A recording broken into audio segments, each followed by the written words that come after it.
Assalamualaikum warahmatullahi wabarakatuh.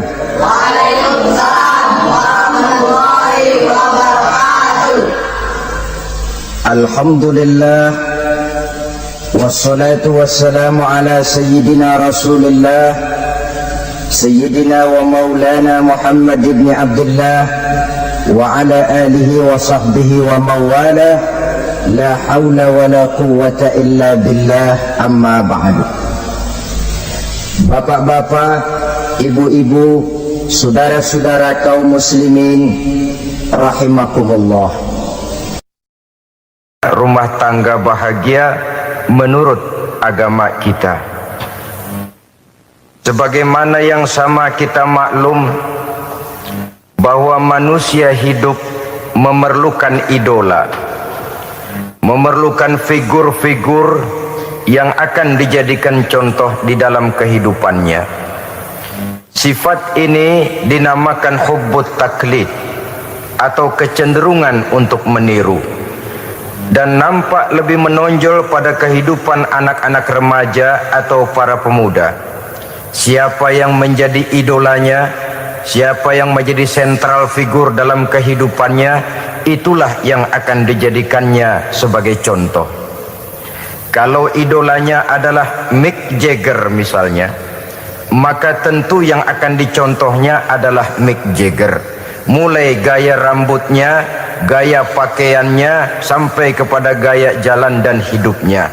Soal pantas atau tidak pantas urusan nomor 16. Yang penting nyontoh dulu. Inilah kecenderungan daripada manusia. Bagi kita umat Islam, contoh ideal, figur sentral yang sepatutnya jadi idola tidak lain adalah junjungan kita Nabi besar Muhammad sallallahu alaihi wasallam. Beliau menjadi contoh dan panutan oleh karena kepribadiannya yang kompleks.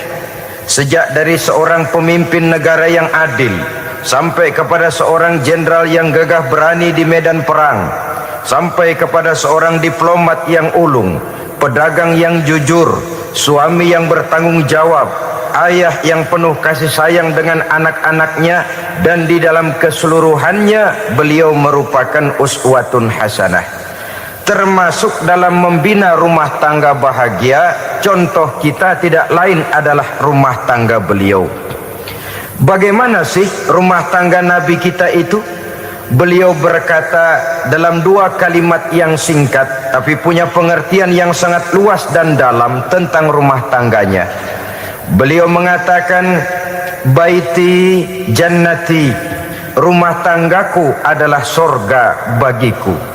Satu cerminan yang merupakan refleksi dari keadaan yang membawa kebahagiaan.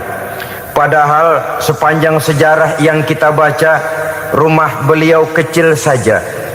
Sarapan pagi pun cuma seteguk air zam-zam, sepotong roti, kadang-kadang sebutir kurma. Tidurnya di atas kain kasar yang separuh jadi selimut, separuh jadi alas tidur.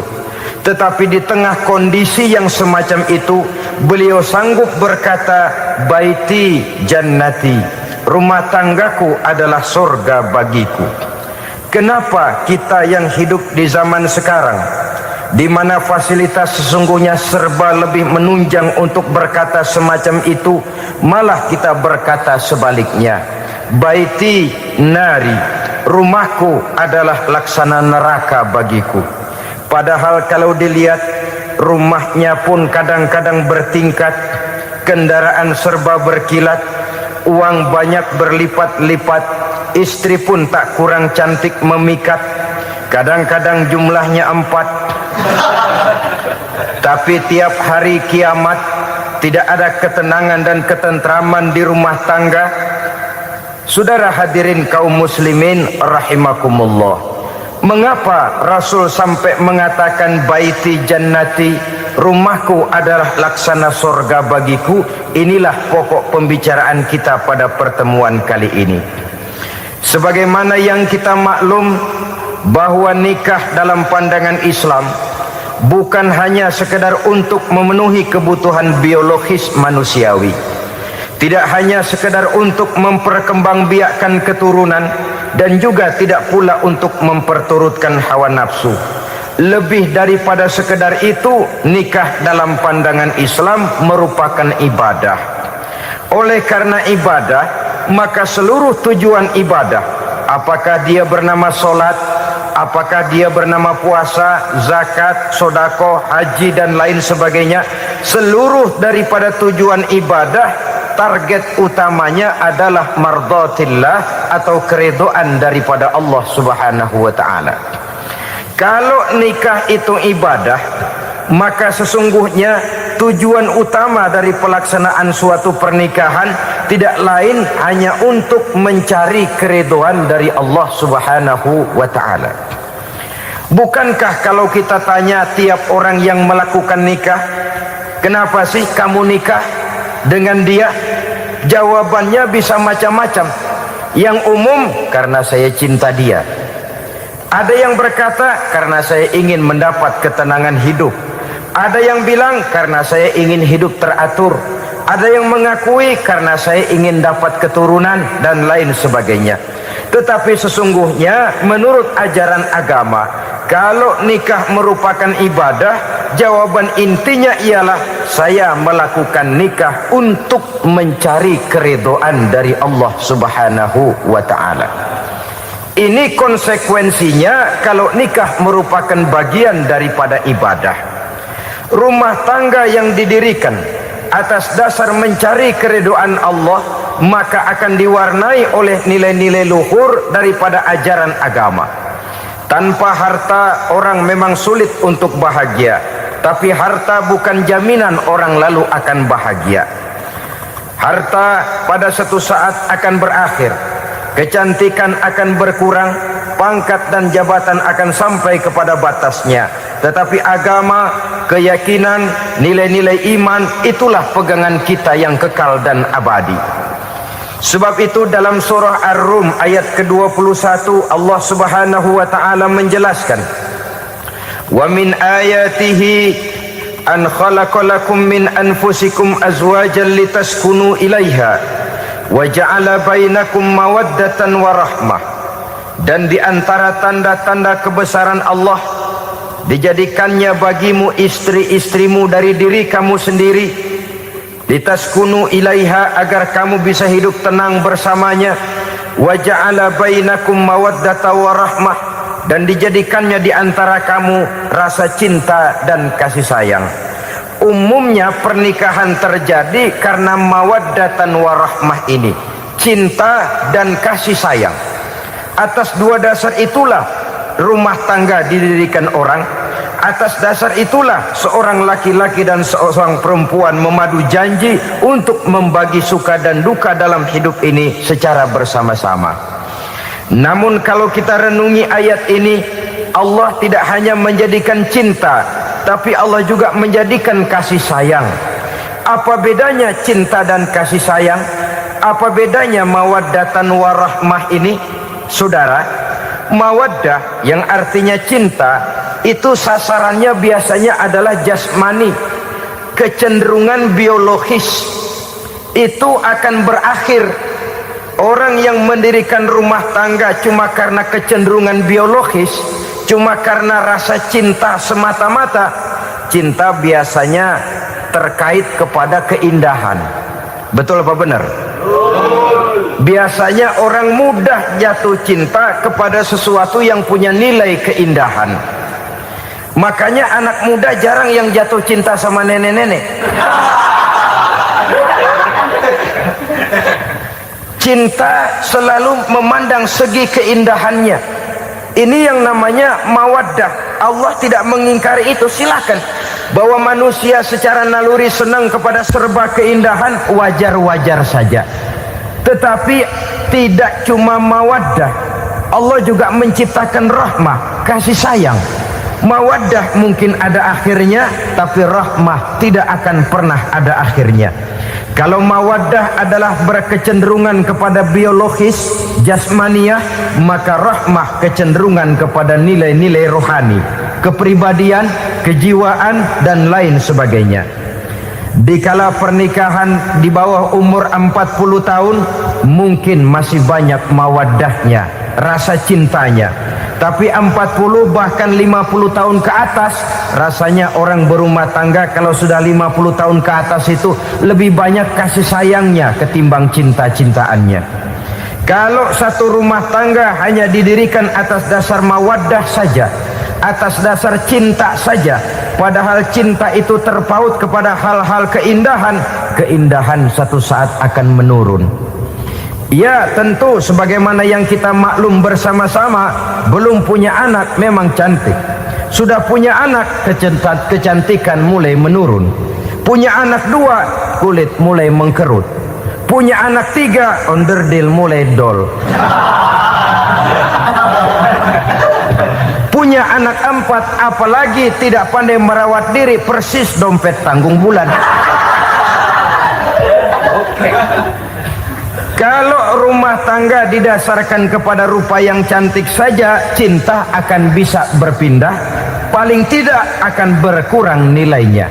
Sebab itu Allah tidak hanya menyediakan mawaddah warahmah, dijadikannya di hatimu itu tidak cuma sekedar cinta, tapi juga kasih sayang. Nah, kasih sayang inilah apabila berakar dan berurat dari nilai-nilai keagamaan yang akan menopang jalinan rumah tangga bahagia, mengukuhkan usaha untuk mencapai mardotillah atau keridhaan daripada Allah Subhanahu wa ta'ala. Dengan demikian berumah tangga bukan tujuan. Ini kalau kita lihat dari segi agama, berumah tangga cuma alat untuk mencapai mardotillah, keridhaan daripada Allah. Seorang suami yang pergi pagi pulang sore peras keringat banting tulang mencari nafkah untuk menghidupi keluarganya, kalau niatnya untuk mardotillah maka pergi usahanya adalah ibadah. Sementara si suami pergi berusaha, istri di rumah mendoakan suaminya, itu juga merupakan bagian daripada ibadah. Marilah kita biasakan membina satu rumah tangga untuk mencapai keridhaan daripada Allah Subhanahu wa ta'ala. Ini motif dasarnya. Karena itu Rasul Anas bin Malik pernah bercerita, bertahun-tahun saya membantu di rumah tangga Rasul. Selama tahun-tahun yang panjang saya membantu di rumah tangga beliau itu, kata Anas bin Malik, belum pernah kok saya mendengar kata-kata kasar, keras, membentak-bentak. Belum pernah saya melihat ada piring terbang, sandal melayang, ada penggorengan nitir di atas. Belum pernah, padahal tahun-tahun yang panjang sudah saya lalui. Itu rumah tangga Rasul. Istrinya lebih dari 1 tapi tenang, ayem, adem. Walaupun gosip selalu ada. Ini loh ya, namanya hidup berumah tangga. Jangankan rumah tangga kita manusia biasa, rumah tangga Rasul pun tidak luput dari gosip yang kita kenal dengan hadisul ifki itu. Itu sampai tercatat dalam sejarah. Tetapi yang jelas dengan istri yang lebih dari 1, rumah tangganya tenang, tentram, adem. Kita di rumah tangga istri 1, seminggu 7 hari, berantemnya 6 hari. Cuma 1 hari gencatan senjata. Saudara hadirin yang saya muliakan,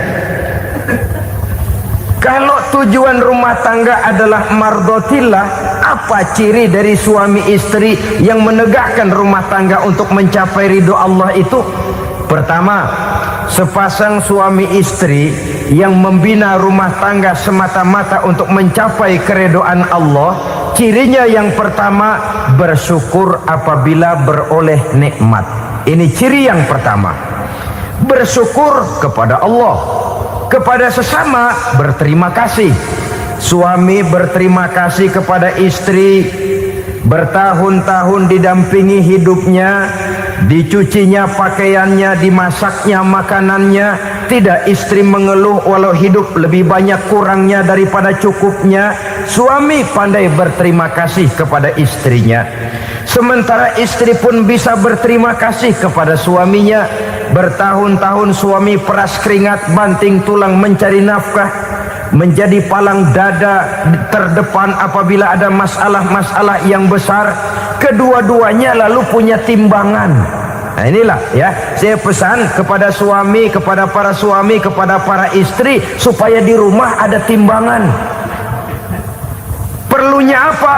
Kalau pada satu saat istri kita salah, suami cepat-cepat ambil timbangan, lalu ditimbang mana yang lebih berat, salahnya atau dosanya, benarnya atau kesalahannya. Ini istri saya jasanya begini, lalu jasanya begini, salahnya ini, mana yang lebih besar, jasanya atau salahnya? Dengan adanya timbangan, maka keputusan akan objektif. Tapi kalau timbangannya emosi, salah sedikit saja sudah main bentak, main usir, akhirnya keputusan akan mendatangkan kerugian. Sebaliknya, kalau suami yang salah, istri ambil timbangan, ditimbang mana lebih besar, jasanya atau salahnya. Jangan sampai nanti terjadi pepatah, panas setahun habis dihapus oleh hujan satu hari. Jasa istri yang puluhan tahun hapus oleh kesalahannya yang sedikit, atau jasa suami yang bertahun-tahun hapus oleh kesalahannya yang sebenarnya tidak seberapa. Akibat apa itu terjadi? Karena tidak adanya timbangan. Dari rasa bersyukur dan dari rasa berterima kasih ini, saudara-saudara, akan timbullah sifat saling menghargai. Suami menghargai istri, istri pun menghargai suami. Istiqomah, dikasih uang 5.000 senyum, dikasih uang 500 senyum. Itu namanya istri yang pandai bersyukur. Kalau tidak, 5.000 nyengir, 500 manyun. Tahu manyun? Kayak bemok nyari setoran, monyong saja. Ada sikap istiqomah di dalam membina kehidupan berumah tangga ini. Lalu mengerti posisi suami, ini termasuk tanda berterima kasih.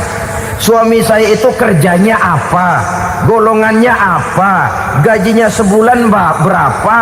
Atas dasar itu lalu istri menjadi istri yang tahu diri. Walaupun suami harus menyenangkan istri, istri pun hendaknya nimbang, tahu batas kemampuan suami. Kemauan mungkin tidak terbatas, tapi kemampuan sangat terbatas. Kalau suami pegawai kecil, ya mintalah yang kecil-kecil. Kalau suami pegawai rendah, mintalah yang sesuai dengan kemampuannya. Jangan suami gajinya cuma 50.000 sebulan, istri menuntut minta dibeliin gelang yang kayak pelek beca. Tentu sudah overacting namanya. Saudara hadirin yang saya muliakan, kunci awalnya bersyukur kepada Allah. Kalau sudah bisa berterima kasih kepada manusia, hati ini akan mudah bersyukur kepada Allah. Rumah tangga yang pandai bersyukur, berapapun kecilnya nikmat, bukan kecilnya yang dia lihat, tapi karunia Allah yang dinilai. Sehingga dari rasa berterima kasih kepada manusia akan timbullah rasa syukur kehadirat Allah Subhanahu wa ta'ala. Itu yang sering diistilahkan orang, kalau dia punya mobil, dia berkata alhamdulillah kita punya mobil, tetangga kita cuman punya motor. Kalau dia punya motor, syukur kita punya motor, tetangga kita cuman punya sepeda, kemana-mana kekejek melulu. Kalau dia punya sepeda, alhamdulillah punya sepeda, tetangga kita sebelah nggak punya apa-apa, kemana jalan kaki saja. Kalau dia jalan kaki, alhamdulillah kita masih bisa jalan. Tetangga kita sebelah lumpuh bertahun-tahun nggak kemana-mana. Kalau dia lumpuh, alhamdulillah kita masih hidup. Tetangga kita kemarin mati nggak balik lagi.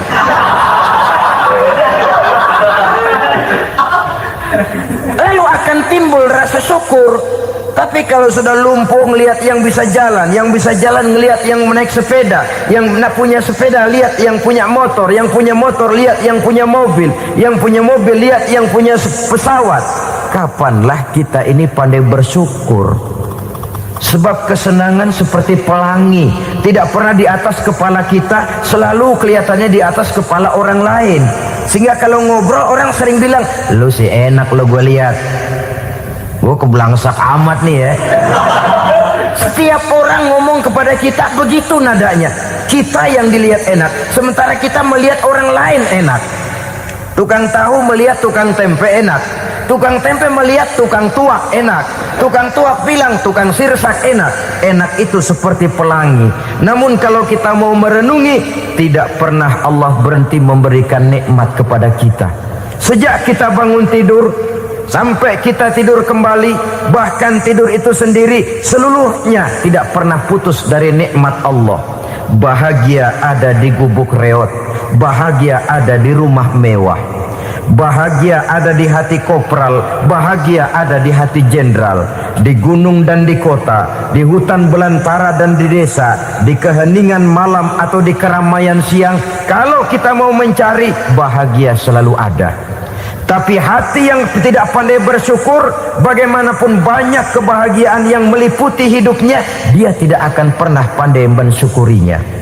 Maka berterima kasihlah kepada istri, berterima kasihlah kepada suami, bersyukurlah kehadirat Allah Subhanahu wa ta'ala.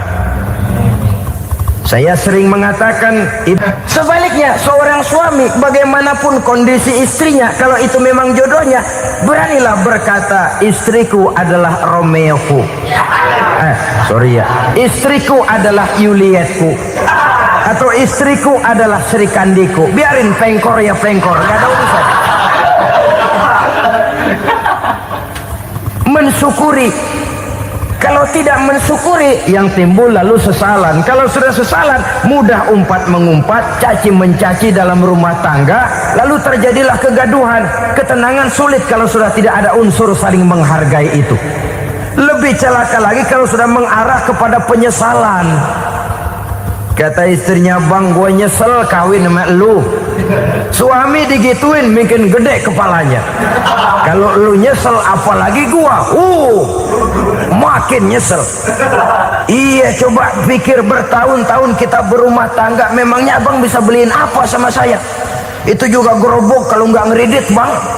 Kalau nggak ngeridit, memangnya kamu bayar kreditan pakai daun pisang? Saudara hadirin yang saya hormati, ini saya tekankan kepada ibu-ibu karena penyakit perempuan umumnya. Pernah Rasul itu pulang Isra Mi'raj cerita, saya pulang Isra Mi'raj diperlihatkan neraka. Neraka ya Rasul? Lalu bagaimana? Saya lihat kok isinya kebanyakan perempuan. Perempuan. Laki juga tidak sedikit. Cuma kebanyakan kok perempuan. Apa perempuan tidak sholat ya Rasul? Sholat. Tidak puasa? Puasa. Tidak ngaji? Rajinan dia sama suaminya. Tapi kenapa lebih banyak di sana? Rasul berkata, hunna yakfurnal asir. Penyakit umum dari perempuan tidak pandai berterima kasih kepada suaminya. Ini rupanya penyakit umum dari tahun atu. Saudara hadirin yang saya muliakan, jadi rumah tangga yang didirikan atas dasar mencapai ridho Allah, maka kelihatan dari pasangan suami istri menjadi orang yang pandai bersyukur terhadap nikmat. Bukankah dalam surah Ibrahim ayat 7 Allah berjanji, la in syakartum la azidannakum wa la in kafartum inna azabi lasyadid. Kalau kamu pandai bersyukur, aku tambah nikmatku. Kalau kamu ingkar, tidak mau bersyukur, azabku itu hebat dan pedih. Rumah tangga yang suami istrinya tidak bersyukur disiksa oleh perasaannya sendiri. Tetangganya dapat nikmat, dia yang meriang. Tetangganya dapat kesenangan, dia yang sakit hati. Dia tidak melihat nikmat yang diberikan kepadanya, nikmat yang orang lain punya aja yang diincar. Nikmat orang lain aja dihitung-hitung. Tangga kita si Ano baru habis beli yang sebelah belilir habis beli kukusan. Cuma sekedar kukusan saja. Orang lain beli apa-apa jadi bahan diskusi di rumahnya. Orang lain saja yang diusut. Timbul dendam kesumatnya, timbul hasutnya. Dia tidak bersyukur dengan nikmat yang ada dalam rumah tangganya. isi rumah tangga semacam itu disiksa oleh perasaan hasutnya sendiri. Jauh dari kebahagiaan, kering hatinya, miskin jiwanya, merana batinnya. Kalau sudah ke sana, jauhlah rumah tangga dari pantulan sinar kebahagiaan. Saudara-saudara, kita lihat rumah tangga Rasul. Dari rumah yang kecil, dari tempat tidur yang sarapnya kain kasar, separuh jadi selimut lagi, keluar ucapan baiti jannati. Kenapa? Beliau orang yang pandai bersyukur kepada Allah, bisa berterima kasih kepada istri-istrinya, dan istrinya pun pandai berterima kasih kepada Rasul dan bersyukur kehadirat Allah Subhanahu wa ta'ala. Maka nikmat lalu bertambah. Makin kita syukuri nikmat, makin tambah itu. La azidannakum, janji Allah, pasti aku tambah nikmatku kepadamu jikalau kamu pandai mensyukurinya. Tapi kalau kamu ingkar, tidak pandai bersyukur, awas, nikmat bisa berubah menjadi azab kalau kita tidak pandai-pandai mensyukurinya. Jadi cirinya yang pertama, rumah tangga bahagia itu apabila suami istri pandai bersyukur terhadap nikmat yang diberikan oleh Allah Subhanahu wa ta'ala. Satu. Cirinya yang kedua, rumah tangga yang berdasarkan untuk mardhatillah, mencapai keridhaan Allah, sabar apabila mendapat cobaan. Namanya orang berumah tangga itu persis berlayar di lautan. Suami istri adalah dua orang yang memegang kemudi.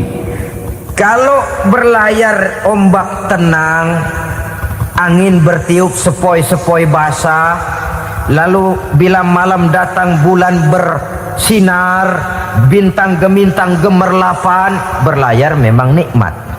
Tapi satu saat angin puting beliung bertiup, gelombang menggunung, halilintar menyambar, kemudian petir berkilat.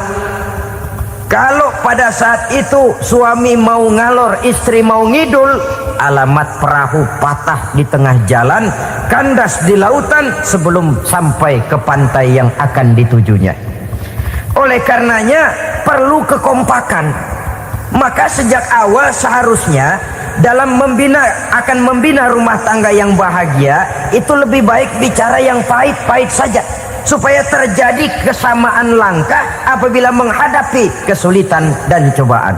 Sabar apabila mendapat cobaan. Rumah tangga seperti kapal di lautan tadi tidak akan sunyi dari hantaman gelombang, tidak akan sepi dari tiupan angin topan, dari kilatan petir, dari sambaran halilintar. Baik suami, baik istri harus sabar menghadapi kesulitan. Kadang kesulitan dari segi ekonomi, kadang kesulitan dari segi mengarahkan dan mendidik anak-anak, kadang kesulitan karena banyak orang yang hasut dengan kita, kadang kesulitan berbagai macamlah yang menyebabkan kesulitan. Rumah tangga yang bertujuan mencapai ridho Allah sabar menghadapi segala macam kesulitan. Saudara-saudara kaum muslimin rahimakumullah, kesulitan adalah bagian daripada perjalanan hidup. Siapa orangnya yang tidak pernah menemukan kesulitan dalam kehidupan? Rasanya hampir tidak ada. Dan memang kesulitan bukan untuk ditakuti. Kesulitan justru untuk diatasi, dicarikan jalan keluarnya. Begitulah suami istri yang bertujuan mencari ridho Allah. Manakala suami berada dalam kesulitan, istri mencarikan jalan keluar atau berusaha memberikan jalan keluar. Sebaliknya, manakala istri dalam kesulitan, suami bisa mencarikan jalan keluarnya. Sabar dalam menghadapi segala macam kesulitan. Dalam surah Luqman ayat 17, Allah Subhanahu wa ta'ala berfirman, "Wasbir ala ma asabak, inna dzalika min azmil umur." Dan bersabarlah terhadap apapun yang menimpa kamu. Bersabarlah terhadap segala kesulitan yang kamu hadapi, karena sesungguhnya yang demikian itu merupakan sebagian dari perkara-perkara yang telah ditetapkan oleh Allah Subhanahu wa ta'ala. Saudara-saudara kaum muslimin yang berbahagia, kunci sabar sesungguhnya terletak pada keyakinan bahwa segala sesuatu berasal dari Allah dan segalanya akan kembali kepada Allah Subhanahu wa taala. Rumah tangga yang sabar di dalam menghadapi kesulitan-kesulitan biasanya akan lebih mudah mencari jalan keluar.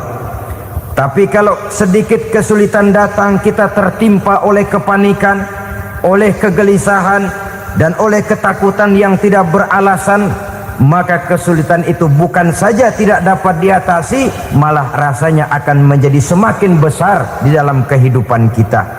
Tidak ada rumah tangga yang tidak pernah berhadapan dengan kesulitan, bagaimanapun besarnya rumah tangga itu. Itulah sebabnya kita memerlukan orang lain. Hidup berumah tangga itu seperti orang punya mata. Kalau mata kita kelilipan, kalau mata orang lain kelilipan, gampang kita tiup. Tapi kalau mata kita sendiri yang kena kelilipan, tentu kita memerlukan orang lain untuk meniupnya. Oleh karenanya, suami istri harus saling mencarikan jalan keluarnya. Walaupun kerjanya berbeda, suaminya pergi mencari nafkah, istrinya berdoa di rumah. Kalau perlu melakukan sholat duha, mendoakan agar usaha suaminya dimudahkan, dan begitu selanjutnya.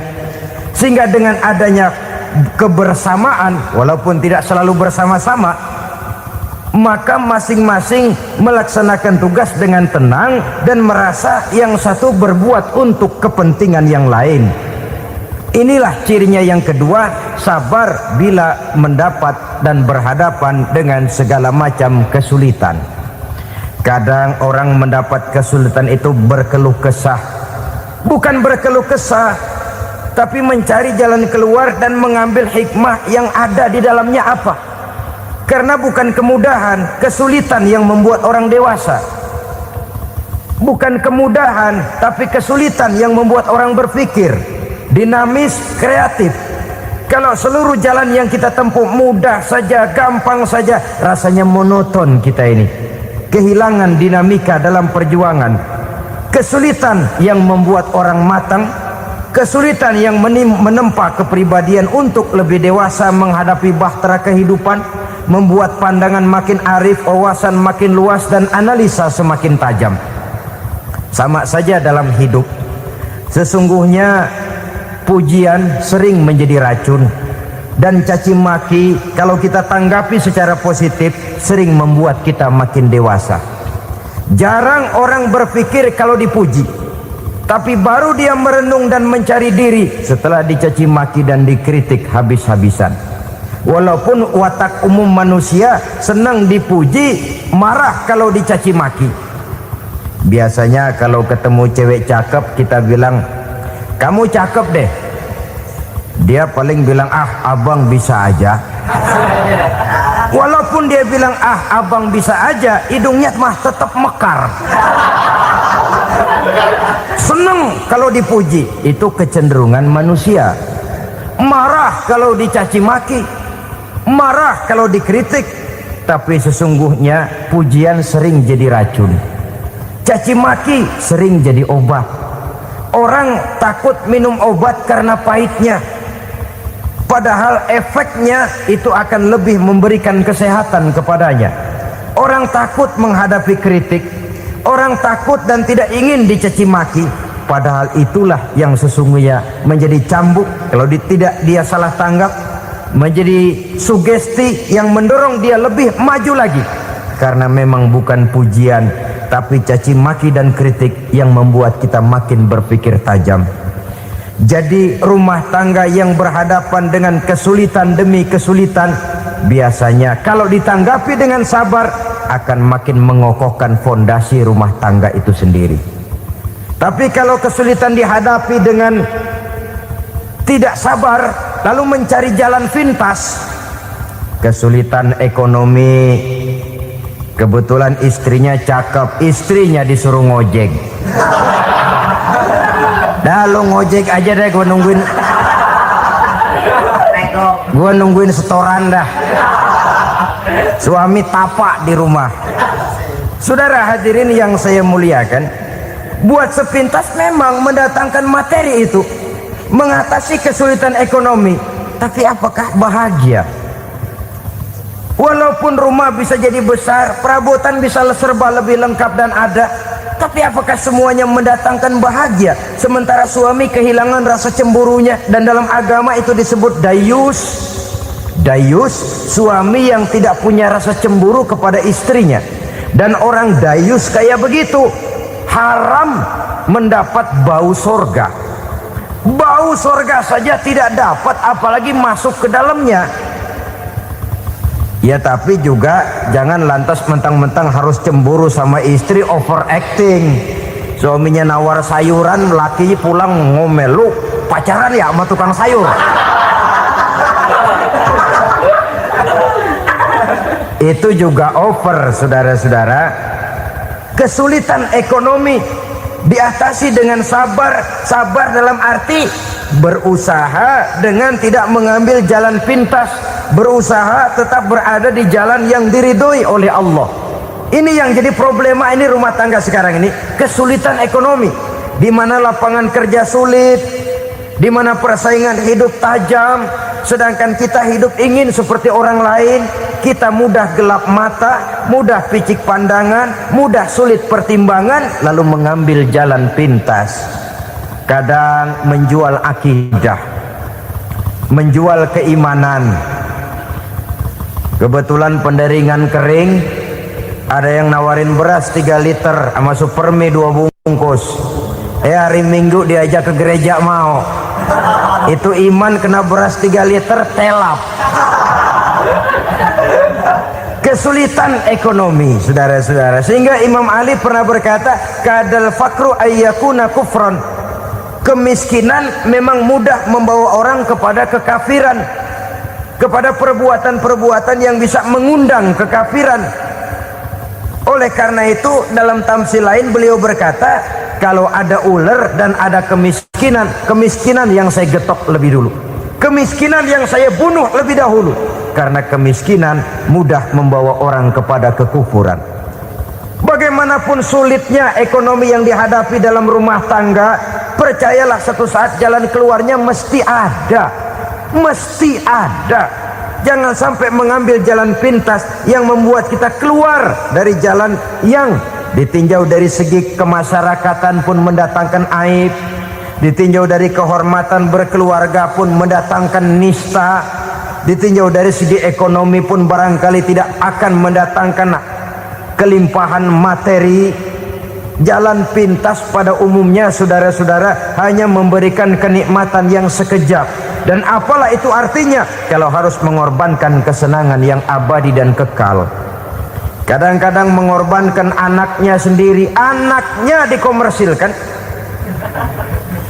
Pokoknya siapa yang nyamper lu berangkat aja dah.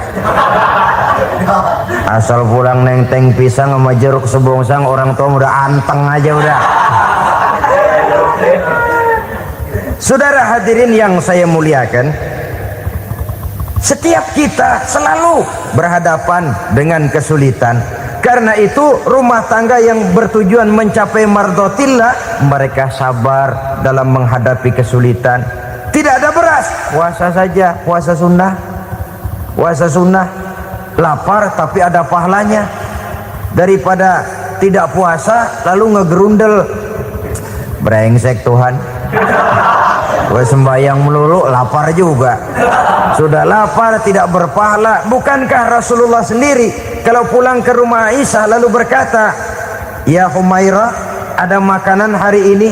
Ada makanan yang enggak ada bang. Alhamdulillah, kalau begitu saya puasa. Pulang dari mana-mana perut lapar, mau makan tidak ada makanan, bukan marah, bukan ngamuk, puasa. Maka boleh puasa sunnah, niatnya udah siang, jam 10, jam 11, asal dari pagi belum makan apa-apa. Niatnya jam 10, sah, dengan catatan dari pagi belum makan apa-apa. Jangan sudah sepiring setengah baru niat, itu lain. Itu ngojek namanya itu. Pengertian dalam kesulitan. Satu malam beliau pulang dari masjid agak larut. Habis ngajar banyak yang bertanya, ketuk pintu, assalamualaikum. Assalamualaikum. 3 kali beliau memberi salam, tidak ada jawaban, tidak dibukakan pintu. Rupanya istri beliau lelah bekerja di waktu siang, tidurnya pules benar. Marahkah Rasul? Tidak. Beliau gelar sorban, tidur di depan pintu. Asraful anbiya wal mursalin ini, Rasul termulia ini, karena menghargai istrinya, tidur di depan pintu. Sampai Aisyah bangun sepertiga malam, terkejut buka pintu, suaminya ada di depan pintu. Beliau bangunkan. Ketika dibangunkan, Rasul lebih dulu berkata, maaf sayang, saya pulang terlambat. Sudah nggak dibukain pintu, tidur di depan, dibangunin, beliau duluan yang minta maaf. Pengertian. Kalau emosi, memang nggak dibukain pintu, tidur di depan. Begitu dibukain, yang enak kita tunjuk jidatnya.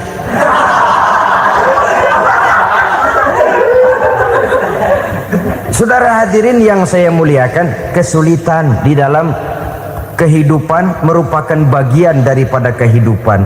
Bukan untuk ditakuti, tapi untuk diatasi. Bukan untuk dihindarkan, tapi dicarikan jalan keluarnya. Hadapilah kesulitan dengan baik sangka kepada Allah, dengan lapang dada, dan dengan tetap bersabar menghadapinya. Kenapa? Karena tujuan kita mendirikan rumah tangga, mencapai ridho Allah. Kalau anak kita perjualbelikan, kalau istri kita komersilkan, kalau akidah kita jual untuk mempertahankan rumah tangga, bukankah makin jauh saja rumah tangga itu dari ridho Allah?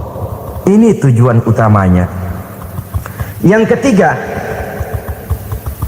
rumah tangga yang bertujuan mardotillah itu, suami istri yang merupakan fondasi di rumah tangga, suami sebagai pemimpin, istri sebagai pembina, selalu musyawarah dalam menyelesaikan persoalan. Walaupun istri ditakdirkan sebagai pemimpin dan suami sebagai pemimpin dan istri yang dipimpin, tapi agama menganjurkan musyawarah. Jangan mentang-mentang istri nyari duit, suami nyari duit, lalu menteleng. Segalanya mau diktator, segalanya mau sendiri. Rumah tangga yang bertujuan mencapai ridho Allah selalu didirikan atas dasar musyawarah. Sehingga apabila sesuatu itu dihasilkan dari suasana musyawarah, tidak akan melahirkan penyesalan di belakang hari. Kalau tidak, berjalan menurut seleranya masing-masing, belakangan timbul penyesalan, akhirnya main salah menyalahkan. Kalau sudah saling salah menyalahkan, itu artinya sudah saling mengungkit kekurangan masing-masing. Akibatnya tidak ada lagi saling menghargai. Jadi dengan demikian musyawarah di dalam menyelesaikan persoalan, menghadapi kesulitan ekonomi, musyawarah, menghadapi kenakalan anak, musyawarah, akan membeli ini dan itu sebaiknya juga musyawarah. Kalau merupakan hasil musyawarah, maka saudara-saudara hasilnya pun akan dihadapi oleh bersama. Enak rasakan bersama, tidak enak rasakan bersama. Kenapa? Tadinya musyawarahnya bersama-sama juga. Lah kalau hasil sendirian, giliran enak mungkin yang satu mau ikut, giliran tidak enak yang satu nuding, gua kata juga apa. Kan begitu akibatnya kalau tidak berdasarkan musyawarah lebih dahulu. Maka insya Allah hasil musyawarah ini setidaknya tidak akan mendatangkan sesalan di belakang hari nantinya. Saudara-saudara kaum muslimin rahimakumullah, ciri yang keempat, sepasang suami istri yang bertujuan mencapai ridho Allah dalam upaya mencapai rumah tangga bahagia itu tawakal apabila mempunyai rencana. Tawakal berserah diri kepada Allah, bukan berserah diri dalam artian mutlak yang mengarah kepada fatalism atau predestination. Kita sering mengartikan tawakal secara salah. Belum apa-apa sudah menyerahkan diri kepada Allah. Emang semuanya terjadi menurut maunya Allah dah, nggak usah ngapa-ngapain, bagaimana Tuhan aja dah. Lapar juga nggak usah makan, kalau takdirnya kenyang pan kenyang. Ya udah lapar terus kita. Makan dulu, perkara nanti kenyang apa tidak, itu baru tawakal. Kalau sakit ke dokter, soal sembuh atau tidak, baru tawakal. Artinya usaha itu ada. Setelah suami berusaha, istri berusaha, selebihnya tawakal. Apa perlunya tawakal? Apabila berhasil tidak lupa daratan, apabila berhasil tidak lupa diri, apabila gagal tidak putus asa. Sehingga dengan demikian dari tawakal ini lahirlah pondasi yang kokoh membina rumah tangga yang bahagia dalam upaya mencapai keridhaan daripada Allah Subhanahu wa taala. Apapun yang kita laksanakan di rumah tangga, tujuan intinya tetap untuk mencapai keridhaan Allah. Beli kendaraan untuk mencapai ridho Allah, lalu dipakai ngaji, dipakai ke masjid dan sebagainya. Beli peralatan rumah tangga untuk mencapai ridho Allah, mendidik anak untuk mencapai ridho Allah, membantu keluarga untuk mencapai ridho Allah, dan begitu selanjutnya. Tawakal apabila mempunyai rencana. Kemudian cirinya yang kelima, suami istri yang bertujuan mencapai ridho Allah selalu mempererat silaturahmi.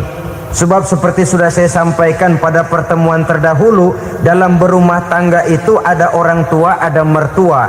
Itu cuma perbedaan istilah, tapi hakikatnya adalah sama.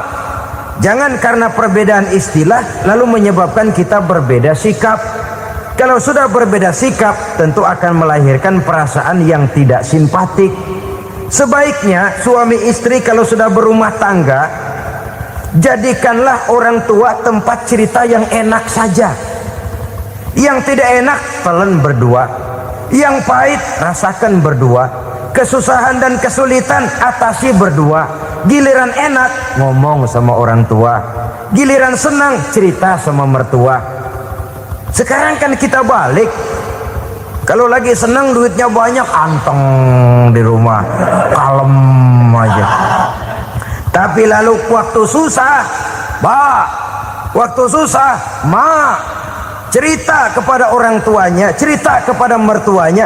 Lalu kapan kita mau menyenangkan orang tua? Sudahlah mereka susah mendidik kita di waktu kecil, membesarkan kita, melakukan segala macam pengorbanan. Demi setelah kita berumah tangga, kesulitan rumah tangga kita tumpahkan juga kepada mereka. Pererat silaturahmi dan usahakan agar seluruh keluarga hanya menjadi tempat kita cerita yang enak-enak saja. Istilah sehari-harinya, kalau di rumah kita makan sama sayur bayam, keluar rumah diem, malah seluitan.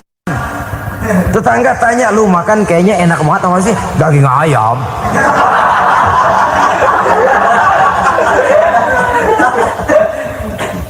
Lalu tetangga kan akan berbisik, itu makannya tuh orang enak bener ya, rumah tangganya tiap hari makan sama daging ayam. Biarlah paling kurang itu jadi doa, daripada kita makan sama kangkung lalu ribut ngomel di mana-mana. Gua kesel banget sama bini gua. Di warung ceritanya lagi. Kenapa? Saban sari gua direbusin kangkung mulu.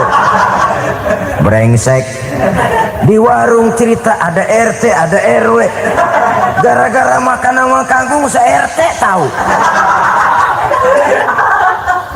Akhirnya mungkin kalau kita berangkat orang hitung dari jauh, lihat kangkung liwat.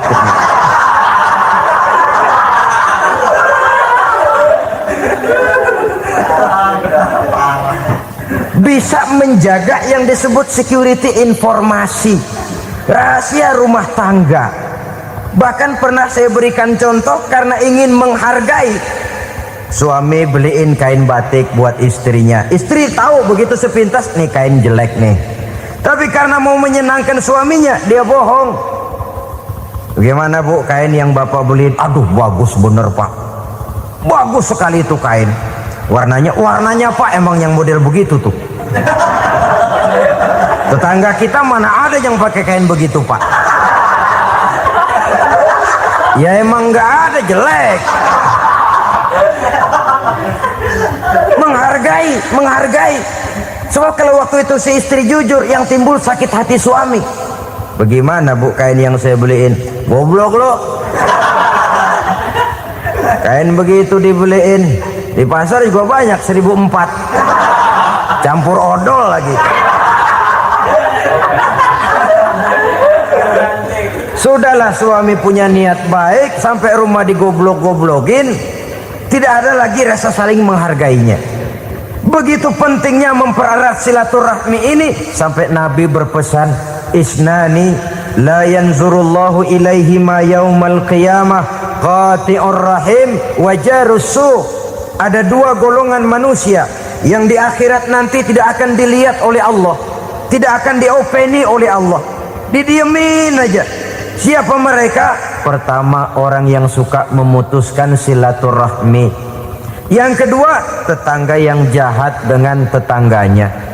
Dua golongan manusia ini, pemutus silaturahmi, kemudian juga tetangga yang jahat dengan tetangganya, ini tidak akan dipandang oleh Allah di hari akhirat nanti.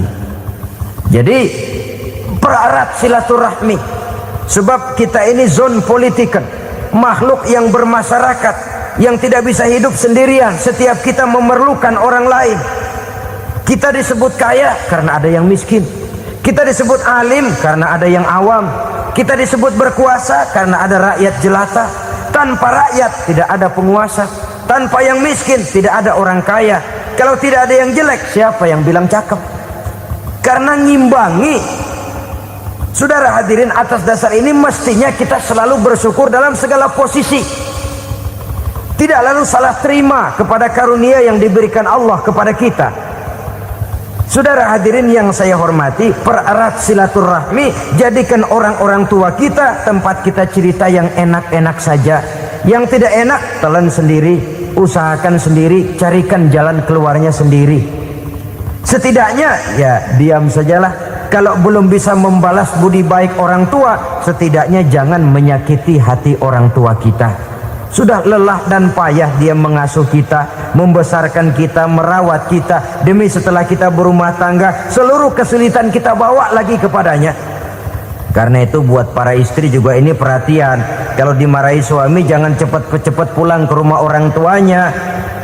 Nggak boleh diomelin dikit, main buntal aja. Gua pulang dah. Pulang. Sampai sana cerita habis-habisan, dikucek kejelekan suaminya. Nanti 2-3 hari balik aja lagi, kan nggak lucu jadinya. Saudara hadirin, begitu juga suami mencaci maki habis istrinya, 2-3 hari bayar aja lagi. Konyol, istrinya sudah dicaci maki habis-habisan, dijeleki leluhur-leluhurnya, 2-3 hari baik lagi, mesraan lagi. Kata bininya dalam hati, gua lu jelekin juga, lu pakai juga, payah.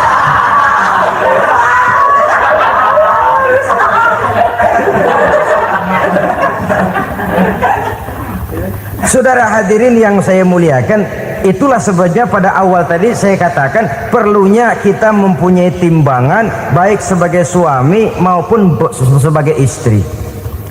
Nah, dari mempererat silaturahmi ini akan terjalin rasa kekeluargaan. Maka tradisi arisan keluarga itu bagus sesungguhnya untuk mempererat silaturahmi. Cuma celakanya bukan silaturahmi yang jadi tujuan, arisannya itu yang jadi tujuan. Akibatnya apa? Kalau belum narik mah semangat banget datang dah. Begitu udah narik aja udahan. Itu celakanya. Akhirnya silaturahminya jadi nomor 2, arisan semata-mata yang menjadi tujuan. Sesungguhnya itu bagus untuk mempererat silaturahmi. Karena kalau kita dengan kita sesama saudara sudah tidak saling mau mengenal, bagaimana dengan anak-anak kita? Bagaimana dengan cucu-cucu kita? 2-3 generasi yang akan datang tentu akan lebih saling tidak mengenal lagi. Baiklah ya, yang keenam, suami istri yang bertujuan untuk mencapai keridhaan Allah itu selalu berusaha tolong menolong di dalam kebajikan. Sebab Allah pesankan itu di dalam Al-Maidah ayat 6, wa ta'awanu 'alal birri wat taqwa wa la ta'awanu 'alal itsmi wal 'udwan. Bertolong-tolonganlah kamu di dalam kebaikan, di dalam bertakwa kepada Allah. Jangan bertolong-tolongan di dalam maksiat, di dalam dosa, dan di dalam usaha yang menimbulkan permusuhan. Kalau suami marah kepada seseorang, istri jangan ngipasin. Oh bang, yang begitu mah dibayain tuman. Udah habisin aja dah. Anak-anaknya marahin sekalian. ngipasin. Istri kesel sama tetangganya, suami ngipasin. Emang tuh tetangga kita, hahu. Habis orang dikipasin. Ta'awanu 'alal birri wat taqwa, bertolong-tolonganlah di dalam kebaikan. Istri malas ngaji, suami mendorong, memberikan sugesti. Suami malas berusaha, istri memberikan sugesti. Saling tolong-menolong di dalam kebaikan dan takwa, dan jangan tolong-menolong dalam dosa dan permusuhan. Kata suami, "Bu, daripada kita melarat terus hidup, kita piara tuyul yuk." Kata istrinya, nah ini sudah menyimpang, Bang. Bersabarlah, bagaimanapun insya Allah kita tidak akan mati kelaparan. Piara tuyul itu nanti jadi pindah akidah, merusak iman, berteman dengan setan. Apalah artinya kekayaan dan kesenangan sebentar kalau harus mengorbankan kekayaan dan kesenangan yang abadi. Ini sudah alal ismi wal udwan, sesuatu yang mengandung dosa. Saudara hadirin yang saya hormati, kemudian yang keenam, berbaik sangka. Baik suami maupun istri sama-sama saling berbaik sangka. Suami melepas istri, istri melepas suami dengan hati yang ikhlas. Suami meninggalkan istri di rumah dengan jiwa yang bersih dan rasa yang aman. Ada rasa baik sangka, dan ini modal dasar. Kalau sudah dilandasi oleh buruk sangka, tentu yang lahir nanti adalah perasaan-perasaan yang tidak baik. Akibatnya sangat tidak menguntungkan. Inilah beberapa ciri dari rumah tangga yang didirikan atas dasar mardhatillah, mencapai keridhaan dari Allah. Nanti akan menyusul tujuan berikutnya, diantaranya mendapat keturunan, diantaranya lagi mendatangkan gairah untuk lebih berusaha mencari rezeki karena sudah merasa punya tanggung jawab berupa anak dan istri. Mempererat silaturahmi. Itu cuma tujuan-tujuan sekundernya saja. Tujuan primernya kita melakukan suatu nikah untuk mencapai keridhaan dari Allah Subhanahu wa ta'ala. Silakan punya istri cantik, kaya, tapi tujuan utamanya kita membina rumah tangga untuk mencapai ridho dari Allah. Karena itu dasarnya mawaddatan warahmah. Jangan cuma cinta, tapi juga kasih sayang. Cinta, kecenderungan kepada jasmani akan berakhir, tapi kasih sayang, kecenderungan kepada rohani, makin tua malah makin erat, makin tua malah makin mesra. Sehingga kadang kita menampak kakek-kakek dan nenek-nenek lagunya kayak pengantin baru. Apa cinta-cintaan? Tidak. Bagaimana kakek-kakek sama nenek-nenek harus bilang I love you? Yang masih ada itu waktu itu mawaddah, kasih dan sayang. Itu yang akan kekal, itu yang akan abadi.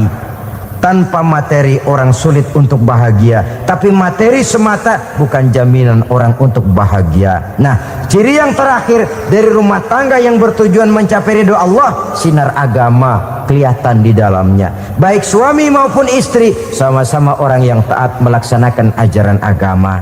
Saudara, mudah-mudahan walaupun singkat dapat menjadi sumbangan moral dalam kita mewujudkan rumah tangga yang bahagia menurut contoh yang diberikan oleh Rasulullah Sallallahu Alaihi Wasallam. Terima kasih atas perhatian saudara. Mohon maaf atas segala kekurangan. Usikum wa nafsi bitaqwallah. Wassalamualaikum warahmatullahi wabarakatuh.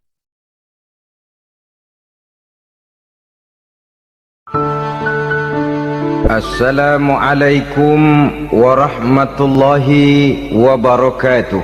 Bismillahirrahmanirrahim. Alhamdulillahi rabbil alamin. Wassalatu wassalamu ala ashrafil anbiya'i wal mursalin wa ala alihi wa sahbihi ajma'in, amma ba'du.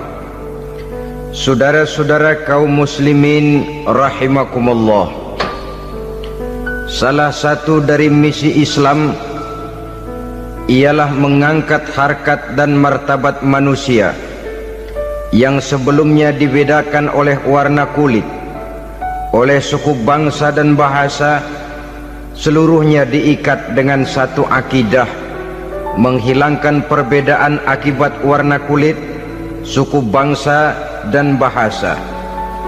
Termasuk dalam upaya itu betapa Islam telah mengangkat harkat dan martabat kaum wanita. Maka pada pertemuan kali ini kita akan membicarakan tentang peranan wanita sepanjang pandangan agama. Sebelum Islam datang, nasib perempuan nyaris hanya berputar di segitiga saja. Dapur, sumur, kasur. Kasur, sumur, dapur. Seolah-olah wanita terpaut dengan 3 itu tadi. Seolah-olah wanita tidak bisa berbuat lebih banyak daripada itu. Bahkan di tengah masyarakat jahiliyah, bayi perempuan mendatangkan aib sehingga mereka lalu dikubur hidup-hidup. Maka datang Islam dengan tegas mencanangkan satu revolusi yang mengangkat harkat dan martabat kaum wanita.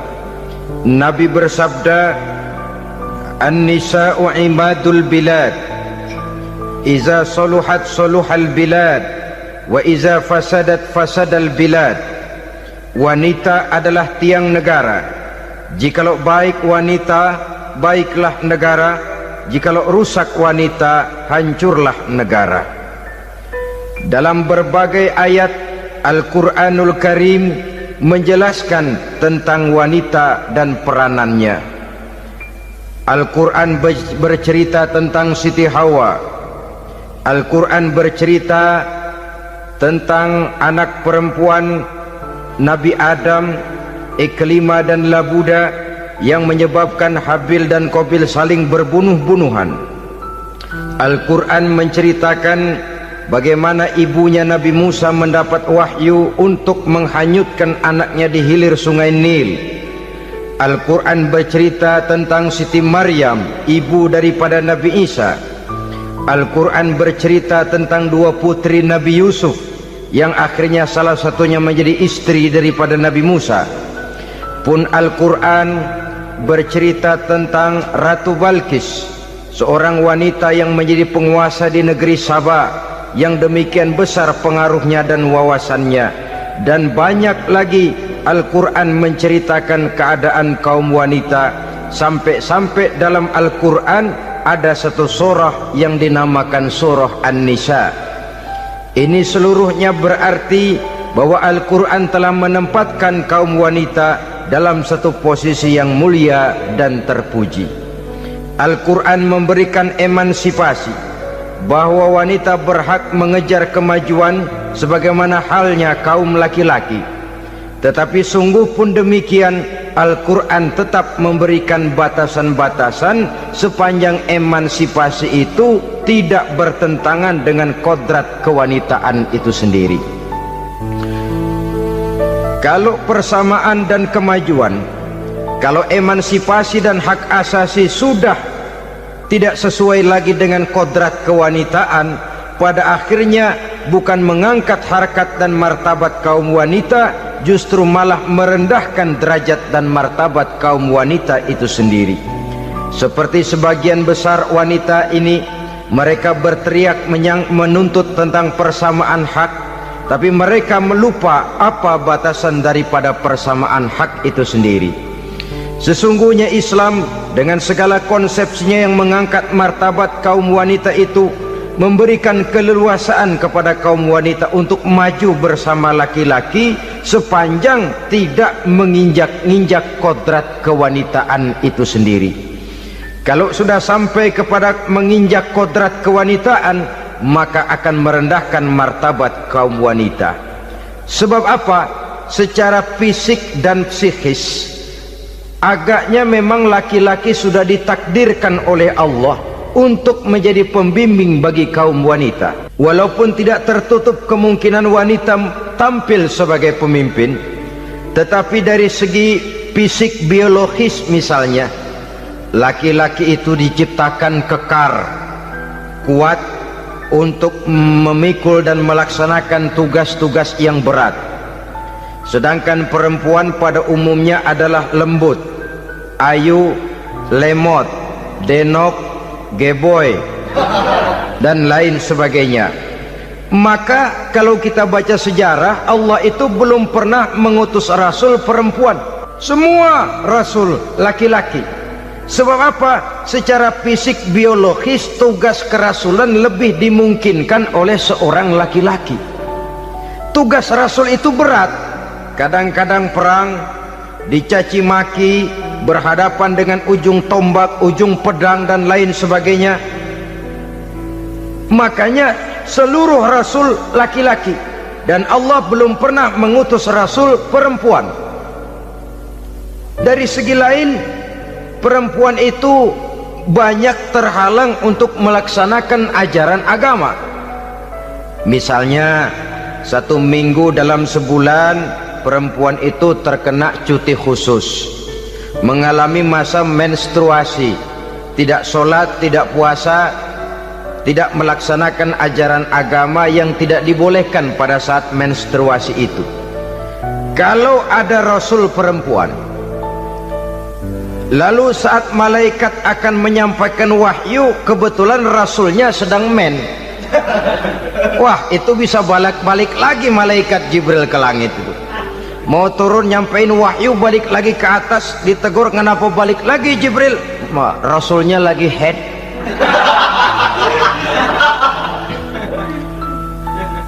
Atau pada saat agama dalam bahaya, agama dalam hinaan, agama dalam ancaman, rasulnya perempuan kebetulan sedang hamil besar. Apa lalu perang ditunda?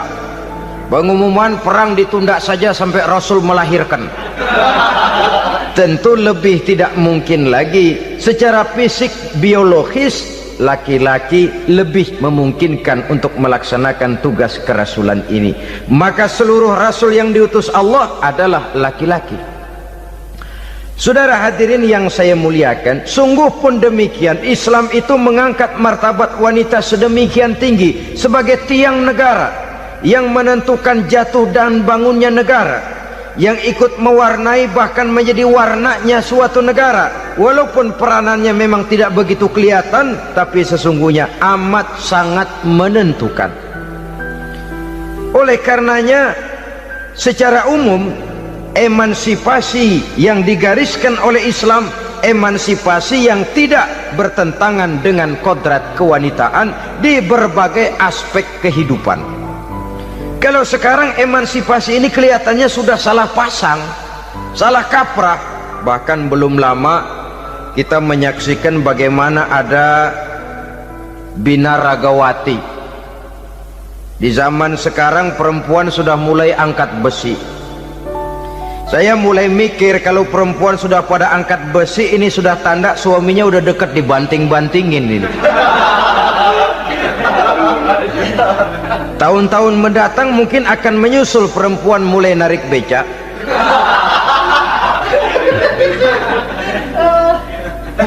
Nampaknya kan sudah tidak lagi mengindahkan kodratnya sebagai wanita. Ada olahraga yang hanya pantas dikerjakan oleh laki-laki. Oleh karena itu pada kesempatan ini kita akan mencoba melihat peranan wanita dari berbagai dimensinya. Yang pertama, peranan wanita sebagai istri. Adalah Rasul memilih istri pertamanya Sayyidatuna Khadijah radhiyallahu anha. Kalau pilihan utama beliau pertama kali nikah dengan Siti Khadijah, jelas itu pilihannya bukan karena kecantikan. Kenapa? Beliau nikahi Siti Khadijah dalam usia 40 tahun Khadijah dan 25 tahun Rasul. Statusnya janda pula. Kalau beliau seorang pemburu kembang, pemburu bunga, kenapa mesti nikah dengan janda berumur 40 tahun? Sedangkan beliau waktu itu masih berumur 25 tahun. Apa sasaran utamanya? Bisa kita lihat nanti. Setelah beliau diangkat menjadi Rasul, ternyata Khadijah lebih daripada seorang istri, beliau masuk ke dalam staf Nabi. Orang lain beliau belum beriman, beliau malah beriman lebih dahulu sebagai perempuan pertama yang masuk Islam. Orang lain memusuhi Nabi, beliau malah mengorbankan hartanya untuk membantu perjuangan Nabi. istri setia semacam ini dengan peranannya sebagai istri yang sedemikian rupa memberikan andil yang sangat besar bagi kesuksesan dan keberhasilan seorang suami. Sebaliknya, seorang istri bisa mempengaruhi suaminya. Seorang suami yang jujur, polos, lugu, sederhana bisa jadi koruptor ulung kalau didorong-dorong oleh istrinya. Seorang istri Pak Lurah memang tidak ikut mengatur kelurahan, tapi dia bisa mewarnai suaminya. Seorang istri gubernur memang tidak ikut mengatur provinsi, tapi dia bisa mewarnai suaminya. Sepanjang warnanya positif, tentu sangat baik dan sangat diharapkan. Tetapi kalau warnanya negatif, kiamatlah akibatnya umat ini. Oleh sebab itu, peran pertama dari kaum wanita sesungguhnya adalah sebagai istri yang mendampingi suami untuk mengolah dan melaksanakan tugas-tugas besar. Dari seorang yang paling kecil sampai kepada seorang yang punya jabatan paling tinggi sekalipun, pengaruh dan peranan istri memang sangat menentukan. Saudara hadirin kaum muslimin rahimakumullah, itulah sebabnya Nabi menikah dengan Siti Khadijah. Dan lebih dari itu, sebelum menikah dengan Nabi, Siti Khadijah itu sudah terkenal sebagai pengusaha wanita, business girl kalau bahasa sekarang ini. Bahkan jaringan-jaringan bisnisnya tidak hanya Mekah saja, tidak hanya antar kota, bahkan sudah antar negara, dari Mekah ke Syam, dari Mekah ke Madinah dan lain sebagainya, yang bahkan kita tahu Rasul pada mulanya pun ikut membantu perdagangannya Siti Khadijah radhiyallahu anha ini.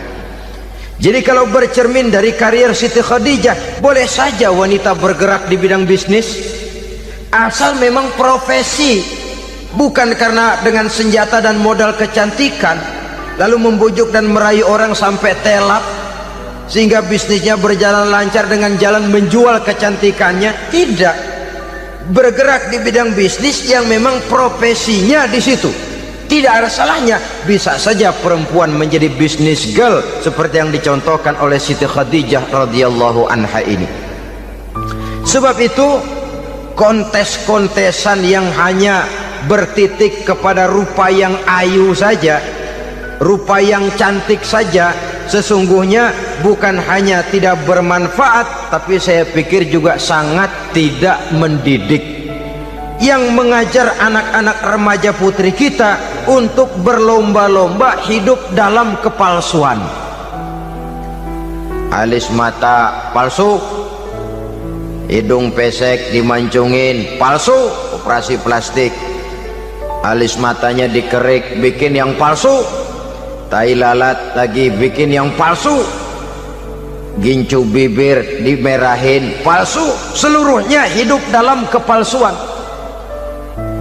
Akan lebih baik kalau kita ini misalnya mengadakan kontes yang menitik beratkan kepada ketinggian IQ, kecerdasan, kemampuan, skill, keahlian dan kemampuan.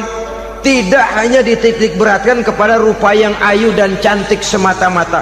Sebab di samping manfaatnya diragukan, juga sangat tidak mendidik buat generasi yang akan datang. Terutama ibu-ibu, peran utama wanita sesungguhnya adalah sebagai istri mendampingi suami dalam melaksanakan tugas-tugas besar. Satu hari, serombongan ibu-ibu pernah datang menghadap Rasul mengajukan satu resolusi, protes kalau bahasa kita sekarang. Ya Rasul, ada apa bu? Kalau laki-laki sih enak. Enak bagaimana? Iya, kalau orang laki-laki sholat, perempuan sholat. Laki-laki puasa, perempuan puasa. Laki-laki pergi haji, perempuan pergi haji. Laki-laki menuntut ilmu, perempuan bisa menuntut ilmu. Tapi kalau laki-laki pergi jihad, perang membela agama, kami perempuan tidak bisa ikut jihad perang di medan pertempuran. Padahal pahala jihad sangat besar dan kami ingin mendapat pahala jihad. Tidak adil kalau begini ya Rasul, izinkan kami pergi jihad. Ini perempuan di zaman Rasul, kalau ada kebaikan tidak bisa ikut, rasanya rugi bukan main, lalu protes. Apa jawab Rasul? Beliau senyum. Ibu-ibu jangan khawatir, walaupun ibu-ibu tidak maju ke medan perang, ada ibadah yang pahalanya sama dengan pahala jihad itu. Apa ya Rasul? Beliau menjawab, jihadukunna fi baitikunna. Jihadnya ibu-ibu, jihadnya kaum wanita adalah di rumah tangganya sebagai istri. Memasak makanan suaminya, mencuci pakaian istrinya, mengasuh, merawat dan membesarkan anak-anaknya, itu seluruhnya bagian daripada ibadah yang pahalanya tidak kurang dengan pahala jihad. Kenapa? Al-Quran itu memberikan sesuatu sesuai dengan kedudukannya. Kalau perempuan pergi perang jihad membela agama, musuhnya laki semua, kayak apa perangnya? Itu musuhnya bisa nggak mau pakai pedang, perangnya udah gulat aja udah. Sehingga Rasul lalu memberikan satu jalan keluar yang membuat wanita-wanita itu lega. Jihadukunna fi baitikunna. Ibu-ibu sih tidak usah khawatir, jihad ibu adalah di rumah tangga ibu-ibu semua. Sejak bangun tidur sampai tidur kembali, nyaris kaum ibu itu 24 jam pekerjaannya. Sebagai istri, dia melaksanakan jihad di rumah tangganya. Peranan wanita yang pertama adalah sebagai istri, yang walaupun tidak kelihatan dan menonjol seperti halnya laki-laki, tapi sangat mewarnai, bahkan menjadi warna dari tugas apapun yang dihadapi oleh suaminya. Dulu ada seorang orator, kalau pidato hebat bukan main. Kalau dia bernada gembira, semua orang senyum. Kalau dia bercerita tentang sesuatu yang sedih, satu masjid orang nangis. Orang tanya kepadanya, Pak, bisa pidato begitu hebat, siapa yang bikin? Ya saya sendiri. Istrinya dari belakang bilang, tidak, yang bikin pidatonya hebat saya.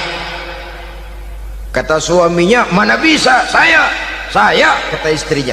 Kalau saudara tidak percaya, tunggu Jumat depan, dia khutbah Jumat, saya akan bikin khutbahnya tidak hebat, kata istrinya. Sudah hari Rebo, siap-siap mau bikin konsep khutbah, baru mau nulis, datang istrinya, bang tolong pegangin anak saya mau ke warung. Mau bikin konsep lagi, kata istrinya, bang tolong ini, tolong itu, tolong ini. Sampai mau berangkat khutbah Jumat, khutbah belum selesai dibikin. Begitu naik mimbar, kehabisan bahan. Sudah 10 menit masih ama ba'du.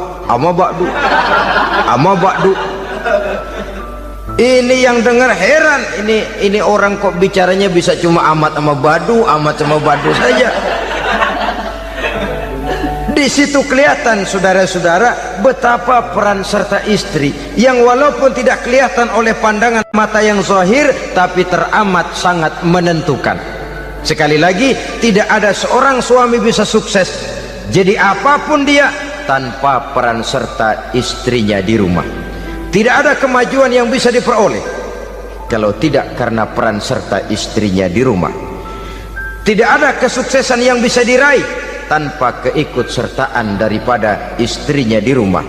Walaupun suaminya yang dikenal orang, suaminya yang dipuji orang, suaminya yang disanjung orang, bagian besar tetaplah saham dan andil daripada istrinya yang di rumah itu. Ini makna an-nisa imadul bilad. Wanita adalah tiang negara. Jikalau baik wanita, baik negara. Jikalau rusak wanita, hancur negara. Karena wanita, negeri Salba menjadi terkenal tentram, aman, wawasan politiknya luas. Seorang semacam Cleopatra bisa menaklukkan Julius Caesar. Dan begitu selanjutnya. Banyak cerita-cerita betapa wanita yang berperan di belakang layar ini bahkan bisa menggoyangkan negara.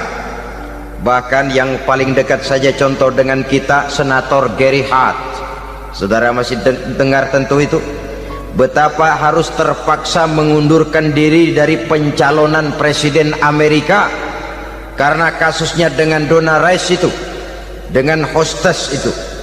Betapa di sini seorang perempuan atau seorang wanita sanggup membongkar seseorang yang punya masa depan ceria untuk menuju kursi kepresidenan dari suatu negara adidaya seperti Amerika, bisa gagal berantakan karena skandalnya itu. Apa penyebabnya? Wanita. Tapi wanita juga bisa menyebabkan menjadi cambuk majunya laki-laki. Wanita juga bisa menghancurkan dan mengubur laki-laki. Saudara hadirin yang saya muliakan, ia memang kelihatannya makhluk yang lemah, tapi di balik kelemahannya itu sesungguhnya dia bisa menelan laki-laki yang bagaimanapun besarnya. Saudara-saudara kaum muslimin rahimakumullah, terutama ibu-ibu yang saya hormati, jadi peranan yang pertama wanita sebagai seorang istri. Yang kedua, wanita sebagai ibu. Ini juga sangat besar pengaruhnya dalam membentuk generasi masa yang akan datang. Bapak oleh karena kesibukan tugasnya tentu lebih banyak di luar rumah. Yang nyaris 24 jam di rumah itu ibu. Bagaimana dia merawat anaknya, bagaimana dia menaruh perhatian terhadap anaknya, bagaimana ia melimpahkan kasih sayang kepada anak-anaknya, akan membentuk kepribadian anak dan artinya membentuk generasi yang akan datang. Kalau seorang ibu sudah cuek-cuek saja kepada anaknya, padahal Quran mengatakan al-jannatu tahta aqdamil ummahat, surga di bawah telapak kaki ibu. Hadis ini bisa kita artikan macam-macam. Pertama, anak tidak akan mendapat kebahagiaan tanpa ridho daripada ibunya. Kedua, ibu adalah wanita agung yang harus ditaati. Ketiga, neraka atau surga anak bergantung kepada ibu, bagaimana dia mewarnai anak. Kalau ibunya cuek-cuek saja sama anaknya, dan sering jadi contoh klasik, kalau anak ayamnya beduk maghrib belum pulang, satu RT dicariin, hansip diundang, kalau perlu dan ramil dilaporin. Tapi kalau anak gadisnya jam 12 tengah malam belum pulang, ibu tenang saja Pak. Tidak tergerak dan tidak tertarik hatinya. Ya tentu tidak semua.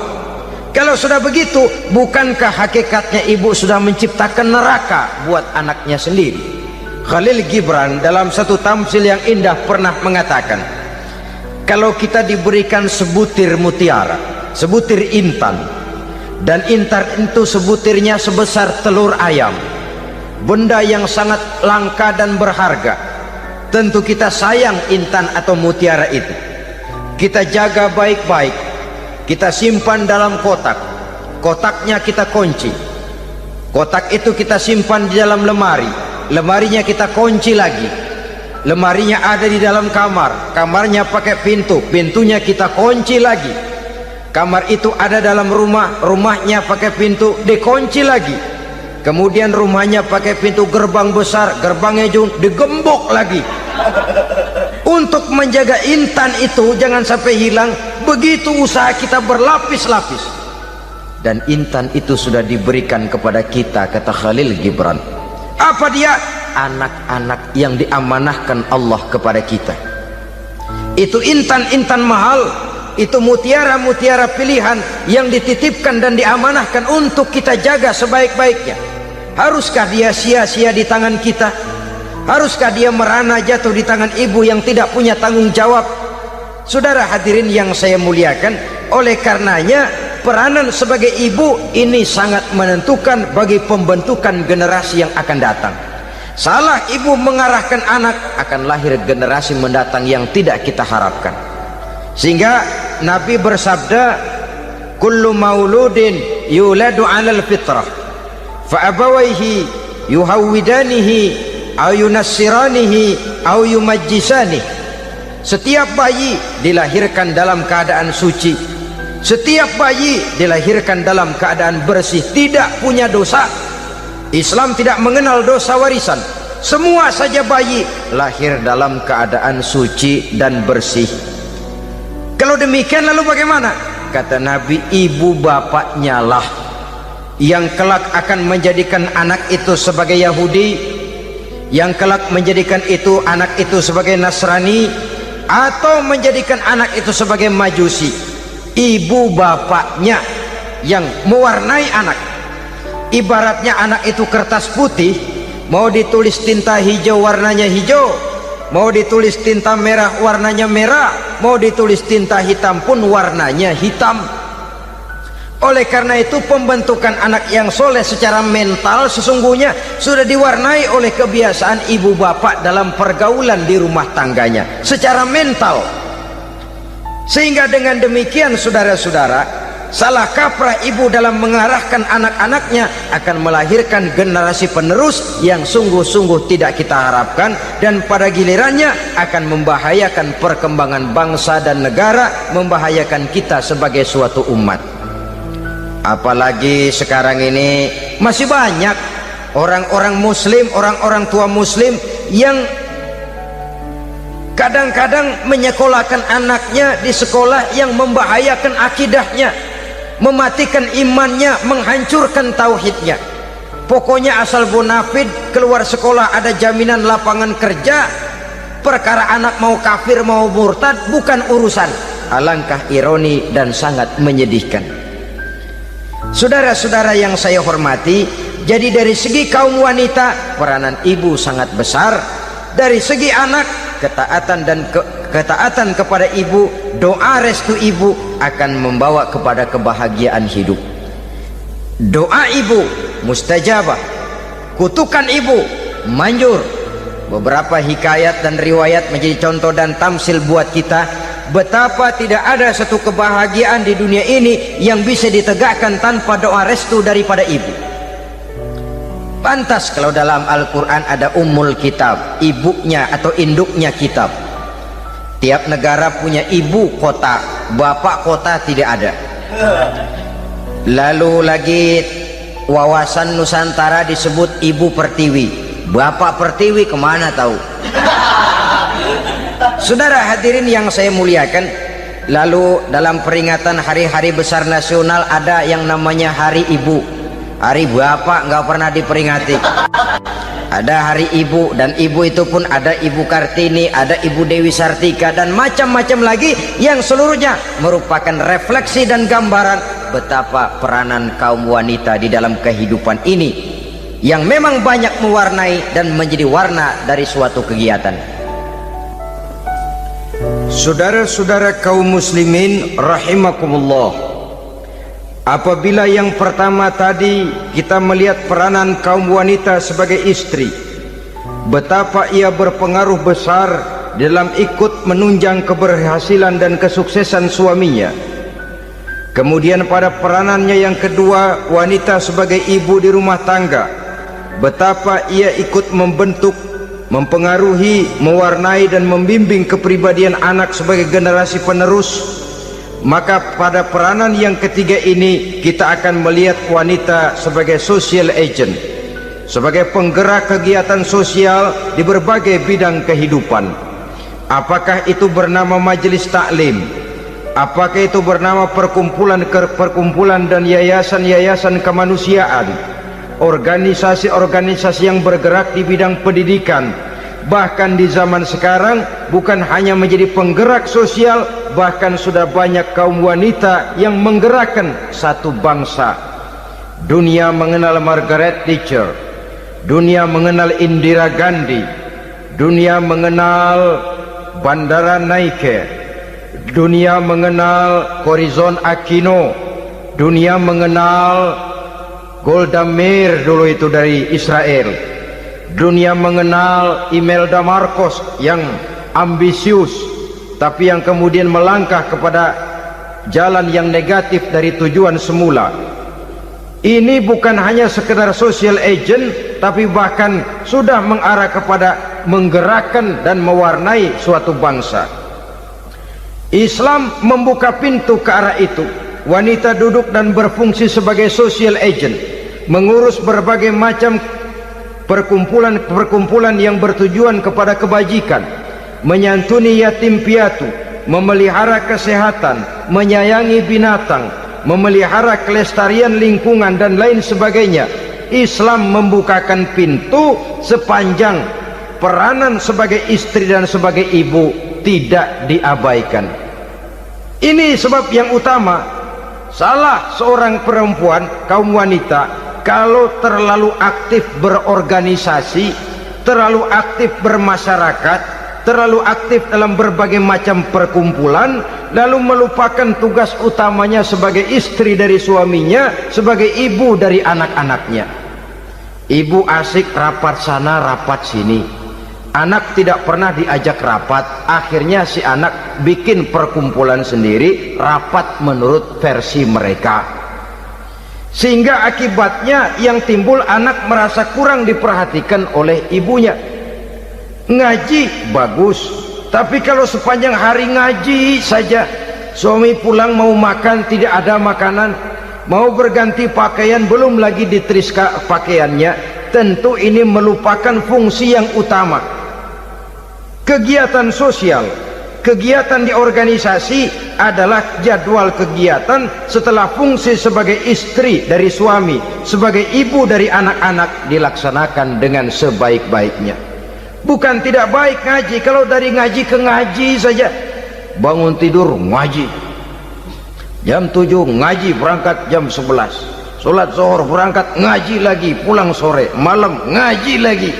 Suami tidak terurus, anak-anak pun terbengkalai, rusaklah rumah tangga. Dan bukankah satu bangsa terdiri dari satu tatanan masyarakat, dan tatanan masyarakat yang paling kecil bernama keluarga?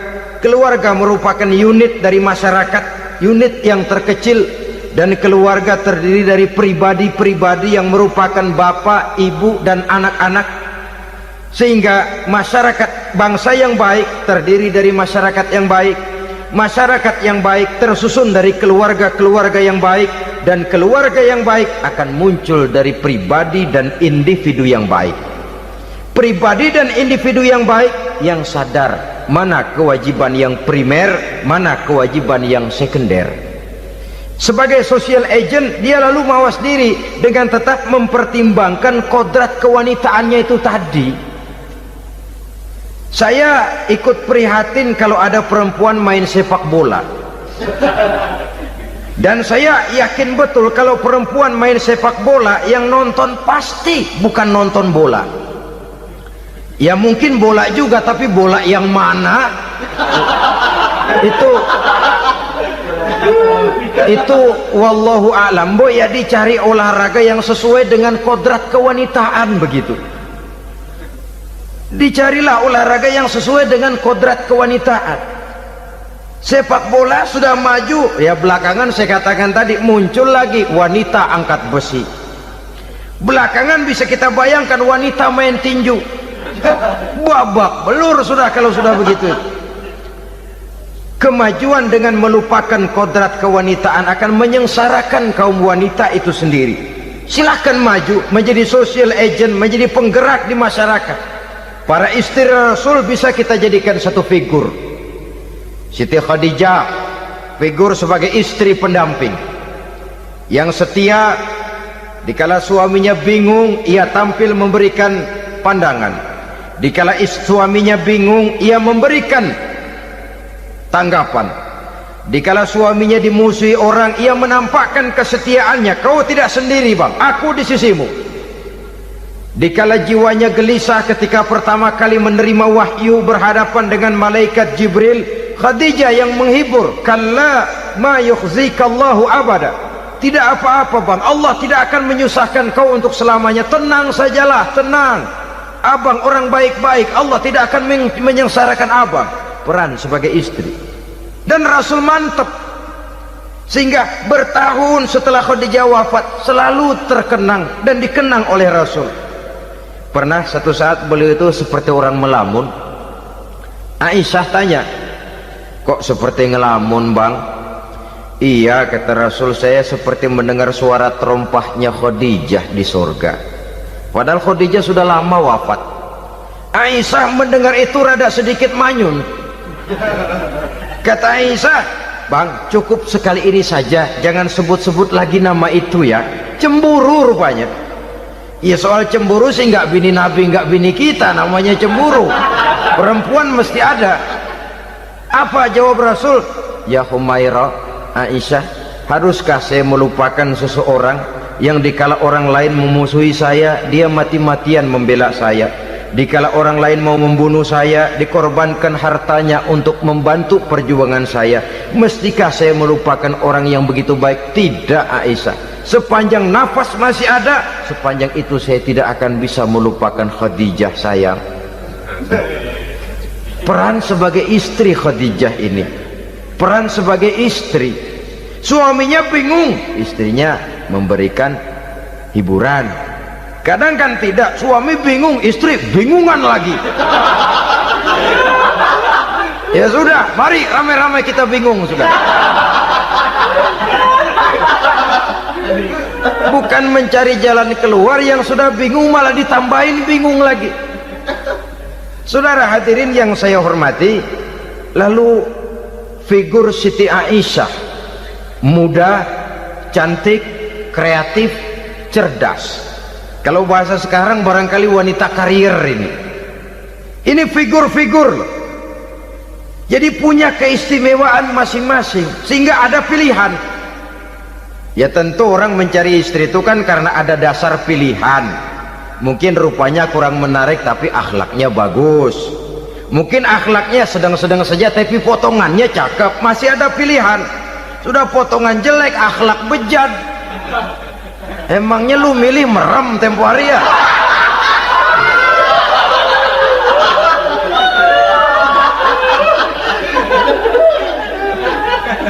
Sudah nggak ada pilihan apa-apa. Lalu ada istri yang punya keistimewaan karena sifatnya yang sabar, ada yang wataknya itu pemurah, ada yang sifatnya itu belas kasih. Pendeknya, dari istri-istri Rasul kita bisa menemukan figur-figur wanita teladan. Sehingga keliru kalau kaum orientalis barat mengatakan Rasulullah itu katanya sesungguhnya adalah seorang seks mania, istrinya banyak. Oh ini memang bajingan ini orientalis ini. Kalau Rasulullah itu seorang seks mania, tentu yang dinikahinya itu pertama jelas gadis semua, yang kedua tentu cantik-cantik semua. Dari istri-istri beliau yang dikawininya dalam keadaan gadis cuma Siti Aisyah, selebihnya janda. Apa pertimbangannya? Menyantuni yatim-yatimnya, mengayomi janda-janda yang ditinggal suaminya gugur di medan perang, untuk memperkuat keimanannya. Itu pilihan utama Rasul.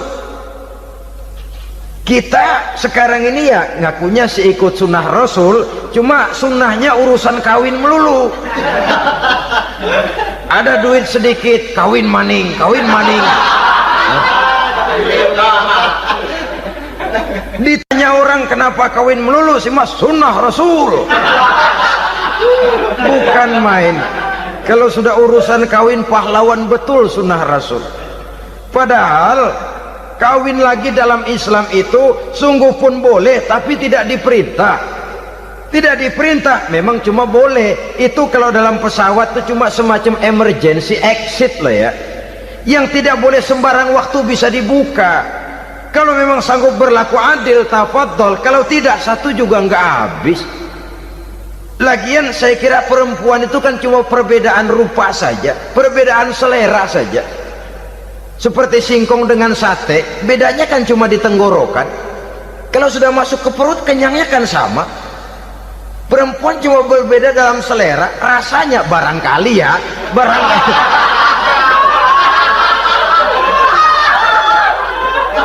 Barangkali tidak jauh beda.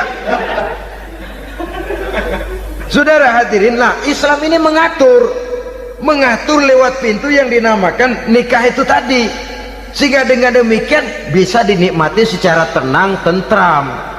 Tidak usah manusia ya, kucing saja, coba lihat kucing. Kalau ikan dia boleh nyolong, kucing itu boleh curi, makannya nggak tenang kucing. Coba lihat ini, asal dia nyolong ikan, makannya juga mindik-mindik, matanya nengok kiri nengok kanan, ada sedikit gerusak kabur. Secara nalurinya kucing tahu kalau ini ikan curian, makannya nggak tenang dia. Tapi kalau ikan kita kasih, kucing anteng, geledek juga nyamber, manteng aja dia. Nalurinya mengatakan ini ikan dikasih sama yang punya, tenang dia. Saudara hadirin yang saya hormati, orang juga gitu. Kalau hubungan suami istrinya sudah sah, diikat dengan akad nikah, tenang, anteng, nggak gerasak gerusuk, nggak kayak diubur-ubur maling, anteng aja. Dan yang ngintip juga buat cuek aja udah, biarin aja dia ngintip, capek sendirilah.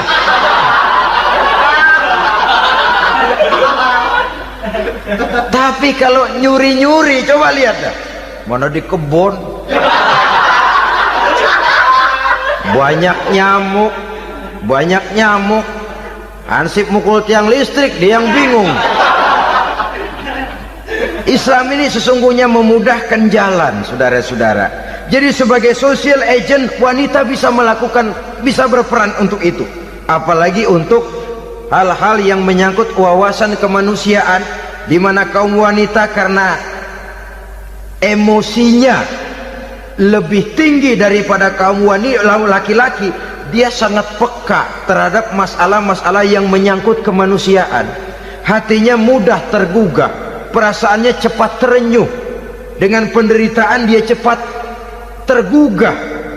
Dia bisa menjadi social agent tanpa harus melupakan fungsi utama sebagai istri dan sebagai ibu dari anak-anaknya, sebagai istri dari suaminya. Saudara hadirin yang saya muliakan, dahulu Al-Quran pernah menceritakan betapa istri-istri pembesar di istana mewah di zaman Nabi Yusuf, kalau istilah sekarang nyonya-nyonya jet set, nyonya-nyonya VIP, betapa mereka mau memporak-porandakan keimanan seorang pemuda seperti halnya Nabi Yusuf alaihi salam. Dan Nabi Yusuf kemudian ternyata tidak mau jadi gigolo yang kerjanya hanya menyenangkan wanita-wanita jet set kelas VIP ini tadi. Sesungguhnya ini cuma satu simbol yang kejadiannya bisa saja terjadi pada zaman modern dalam versi dan kondisi yang berbeda. Namun bagaimanapun juga, wanita dengan peranannya sebagai social agent, sebagai penggerak masyarakat, sangat besar pengaruhnya dalam ikut mewarnai perkembangan suatu negara. Seorang suami perlu memberikan dorongan kalau istrinya aktif di bidang sosial, asal dengan catatan saja, fungsi sebagai istri, fungsi sebagai ibu jangan sampai terlantar karenanya. Bahkan saya katakan tadi, di zaman sekarang wanita tidak lagi hanya berfungsi sebagai social agent, bahkan sebagai national agent, penggerak dari satu bangsa. Muncul wanita-wanita yang jadi menteri, yang jadi anggota DPR, bahkan yang jadi kepala desa dan lain sebagainya. Secara umum memang ar-rijal qawwamuna 'alan nisa, laki-laki adalah pembimbing bagi kaum wanita karena kelebihan fisik biologis, kelebihan kemampuan intelektual dan lain sebagainya. Namun wanita pun boleh saja menjadi social agent sepanjang catatan yang saya sampaikan tadi. Jangan sampai melupakan kodrat kewanitaan, jangan sampai mengalahkan fungsi sebagai istri dari suaminya, sebagai ibu daripada anak-anaknya. Nah, kemudian fungsi yang keempat di bidang ilmu pengetahuan. Islam memberikan kesempatan yang sama kepada kaum wanita. Thalabul ilmi faridatun ala kulli muslimin wa muslimatin. Menuntut ilmu itu wajib hukumnya bagi orang Islam, baik laki-laki maupun perempuan. Sampai dibentuk kalimat pengecuali khusus ini, muslimin wa muslimatin, bagi muslim laki-laki, bagi muslim perempuan. Dan alhamdulillah, kalau dulu di zaman Raden Ajeng Kartini, nasib perempuan berada di balik pintu yang digembok rapat-rapat, siklusnya berputar cuma sumur dapur kasur, kasur sumur dapur, dapur sumur kasur. Melingkar di situ-situ saja peranan kaum wanita, memberontak jiwa Raden Ajeng Kartini, menuntut persamaan bahwa wanita berhak maju sama dengan laki-laki. Entah Islam sejak 14 abad yang lalu sudah mencanangkan ini, menuntut ilmu wajib bagi laki-laki dan perempuan beragama Islam. Orang Islam baik dia laki-laki baik dia perempuan wajib menuntut ilmu. Ilmu dalam artian umum, tidak hanya sekedar fikih tauhidnya, ya di bidang kedokteran, di bidang teknik, di bidang hukum dan lain sebagainya. Ini yang perlu dibanggakan. Kalau perlu ini yang perlu diadakan kontes IQ, wanita yang paling berprestasi di bidang ilmiah, wanita yang punya prestasi di bidang menjaga kelestarian lingkungan hidup, wanita yang punya prestasi menggerakkan sosial, menyantuni yatim piatu, memelihara kesehatan. Adakan kontes macam itu untuk mendorong.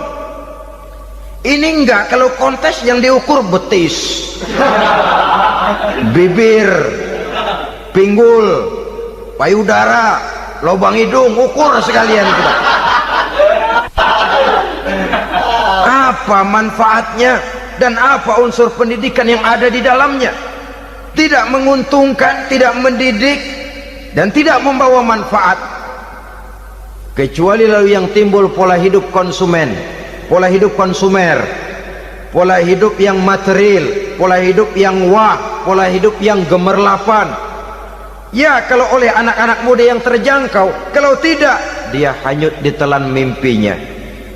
Dia ingin bergaya hidup jet set, sementara dia dihadapkan oleh kenyataan bahwa dia tinggal di kampung, ibu bapaknya orang kampung, dan lain sebagainya. Jiwanya berontak, terjadilah kegalauan, terjadilah kerancuan, terjadilah komplikasi, perang di batin antara keinginannya dengan lingkungan nyata yang dihadapinya. Dan kalau sudah ada gejala semacam itu, penyakit-penyakit kejiwaan akan mudah muncul.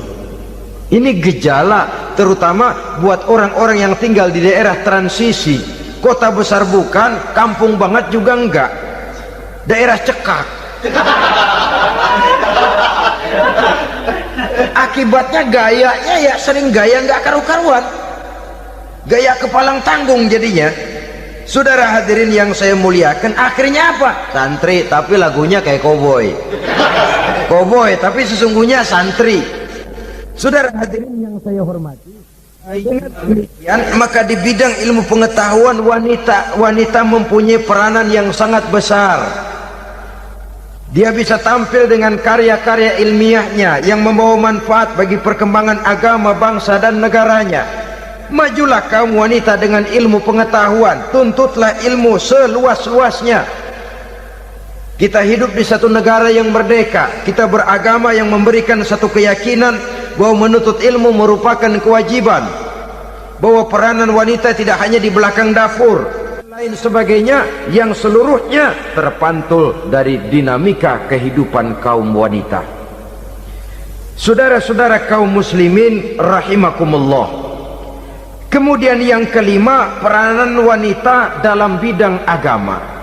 Kita bersyukur sekarang ini gejalanya dimanapun pengajian, biasanya lebih ramai pengajian ibu-ibu dari bapak-bapak. Peringatan hari-hari besar keagamaan, biasanya lebih ramai ibu-ibu daripada bapak-bapak. Pengajian ibu lebih ramai, padahal kalau bicara sibuk, lebih sibuk ibu daripada bapak misalnya. Kalau sudah pengajian bapak-bapak, biasanya pengajiannya ramai cuma 3 giliran itu, pembukaan, maulid, penutupan. Kalau sudah yang rutin pengajian tiap minggu, 3 pojok yang ngaji, yang atuh nguap, yang atuh pules, yang atuh ngiler.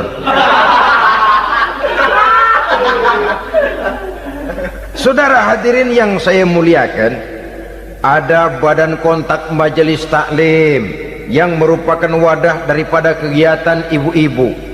Ada Ittihadul Muballighat, Persatuan Muballighat, ada Persatuan Para Asatizah, dan macam-macam lagi peranan ibu-ibu di dalam kehidupan beragama. Tapi sesungguhnya harus dimulai dari bagaimana si ibu mewariskan jiwa agama kepada anak-anaknya di rumah tangganya. Kalau itu gagal, dia mau melangkah ke masyarakat, dia sudah gagal sejak awal sesungguhnya. Keberhasilannya dia menata masyarakat akan mengakibatkan dia nanti bernasib seperti Nabi Nuh, berhasil mengajak beberapa orang kafir mengikuti ajarannya, tapi gagal mengislamkan putranya sendiri Kan'an. Bukan tidak berusaha, tapi memang Allah sudah menghendakinya sedemikian untuk menjadi contoh buat kita semua. Yang penting orang tua berusaha dan berikhtiar. Kalau sudah berusaha dan berikhtiar, anak ternyata memang sulit diurus, barangkali memang fotokopinya Kan'an tuh anak. Ya orang tua kalau sudah berusaha, ya tawakallah. Jangan belum berusaha lalu berkata, jangan anak kita, anak Nabi aja ada yang bengal. Ngajar tidak mau, mengajar anak tidak mau, mendidik anak tidak mau, lalu mencontoh Nabi, salah kaprah namanya. Kaum wanita bisa berperan di dalam agama. Ketika Rasul hijrah, itu kan beliau tidak langsung ke Madinah. Dari Mekah itu beliau mengambil jalan arah ke kiri menuju Gua Sur. Ini dalam strategi militer punya makna sendiri. Jenderal yang ulung, ahli strategi militer ini. Di Gua Sur sana beliau tinggal 2 hari 3 malam. Siapa yang membawa makanan ke Gua Sur? Siapa yang menjadi kurir untuk mengintai kegiatan-kegiatan Quraisy setelah Nabi berangkat hijrah? Asma, putri Abu Bakar Siddiq radhiyallahu anhu. Jadi kurir, jadi spion, membawa makanan untuk Rasul dan ayahnya di Gua Sur. Ini peranan wanita. Di tengah bahaya, di tengah keadaan posisi terjepit, Rasul di dalam gua, diamatinya keadaan Quraisy, dilaporkannya kepada Rasul. Jasa seorang wanita bernama Asma, putri dari Abu Bakar Siddiq radhiyallahu anhu. Rabi'atul Adawiyah, seorang sayyidah sufiyah, ahli tasawuf yang terkenal dengan ajaran cintanya kepada Tuhan. Dia bisa menjadi tokoh wanita dalam gerakan sufi oleh karena kegiatannya di bidang agama, dalam arti mujahadahnya kepada Allah subhanahu wa ta'ala. Dia korbankan bagian besar daripada hidupnya untuk mengabdi kepada Allah.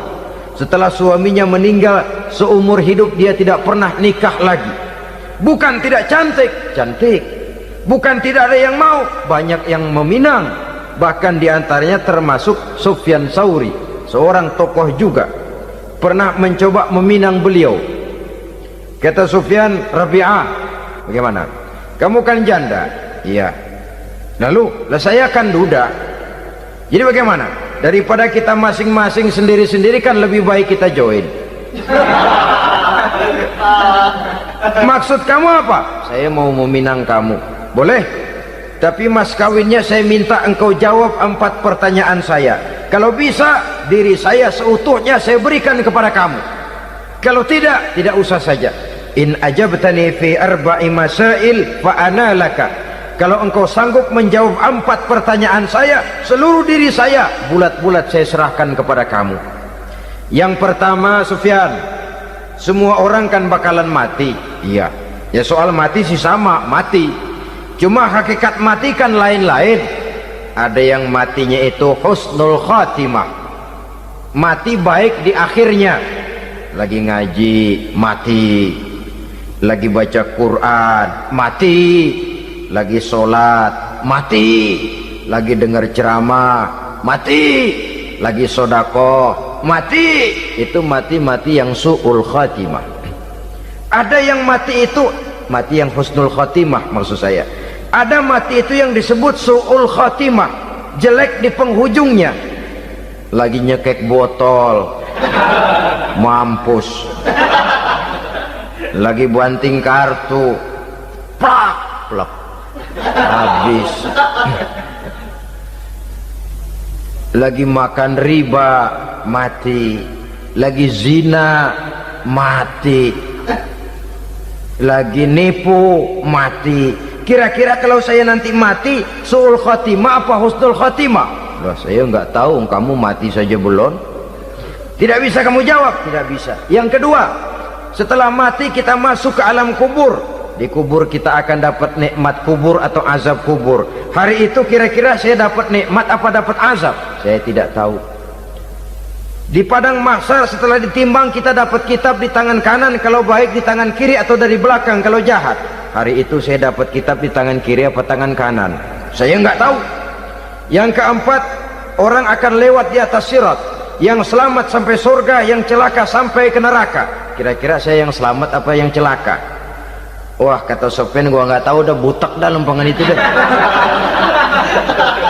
Kalau kau tidak tahu Sofyan, tidak bisa jawab 4 pertanyaan ini, maaf saja, lamaranmu saya tolak dan saya tidak akan nikah. Ini yang saya khawatir.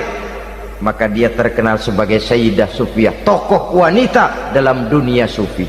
Dan artinya wanita bisa berperan banyak dalam bidang agama, sebagai pengasuh majelis taklim, sebagai pengasuh yatim piatu, sebagai gerakan-gerakan keagamaan yang positif dan lain sebagainya. Ini dimungkinkan karena Islam menunjang harkat dan martabat kaum wanita. Maka majulah kaum wanita Islam Indonesia dengan tetap menjaga kodrat kewanitaannya. Inilah yang kita sampaikan pada kesempatan ini. Terima kasih atas segala perhatian, mohon maaf atas segala kekurangan. Wassalamualaikum warahmatullahi wabarakatuh.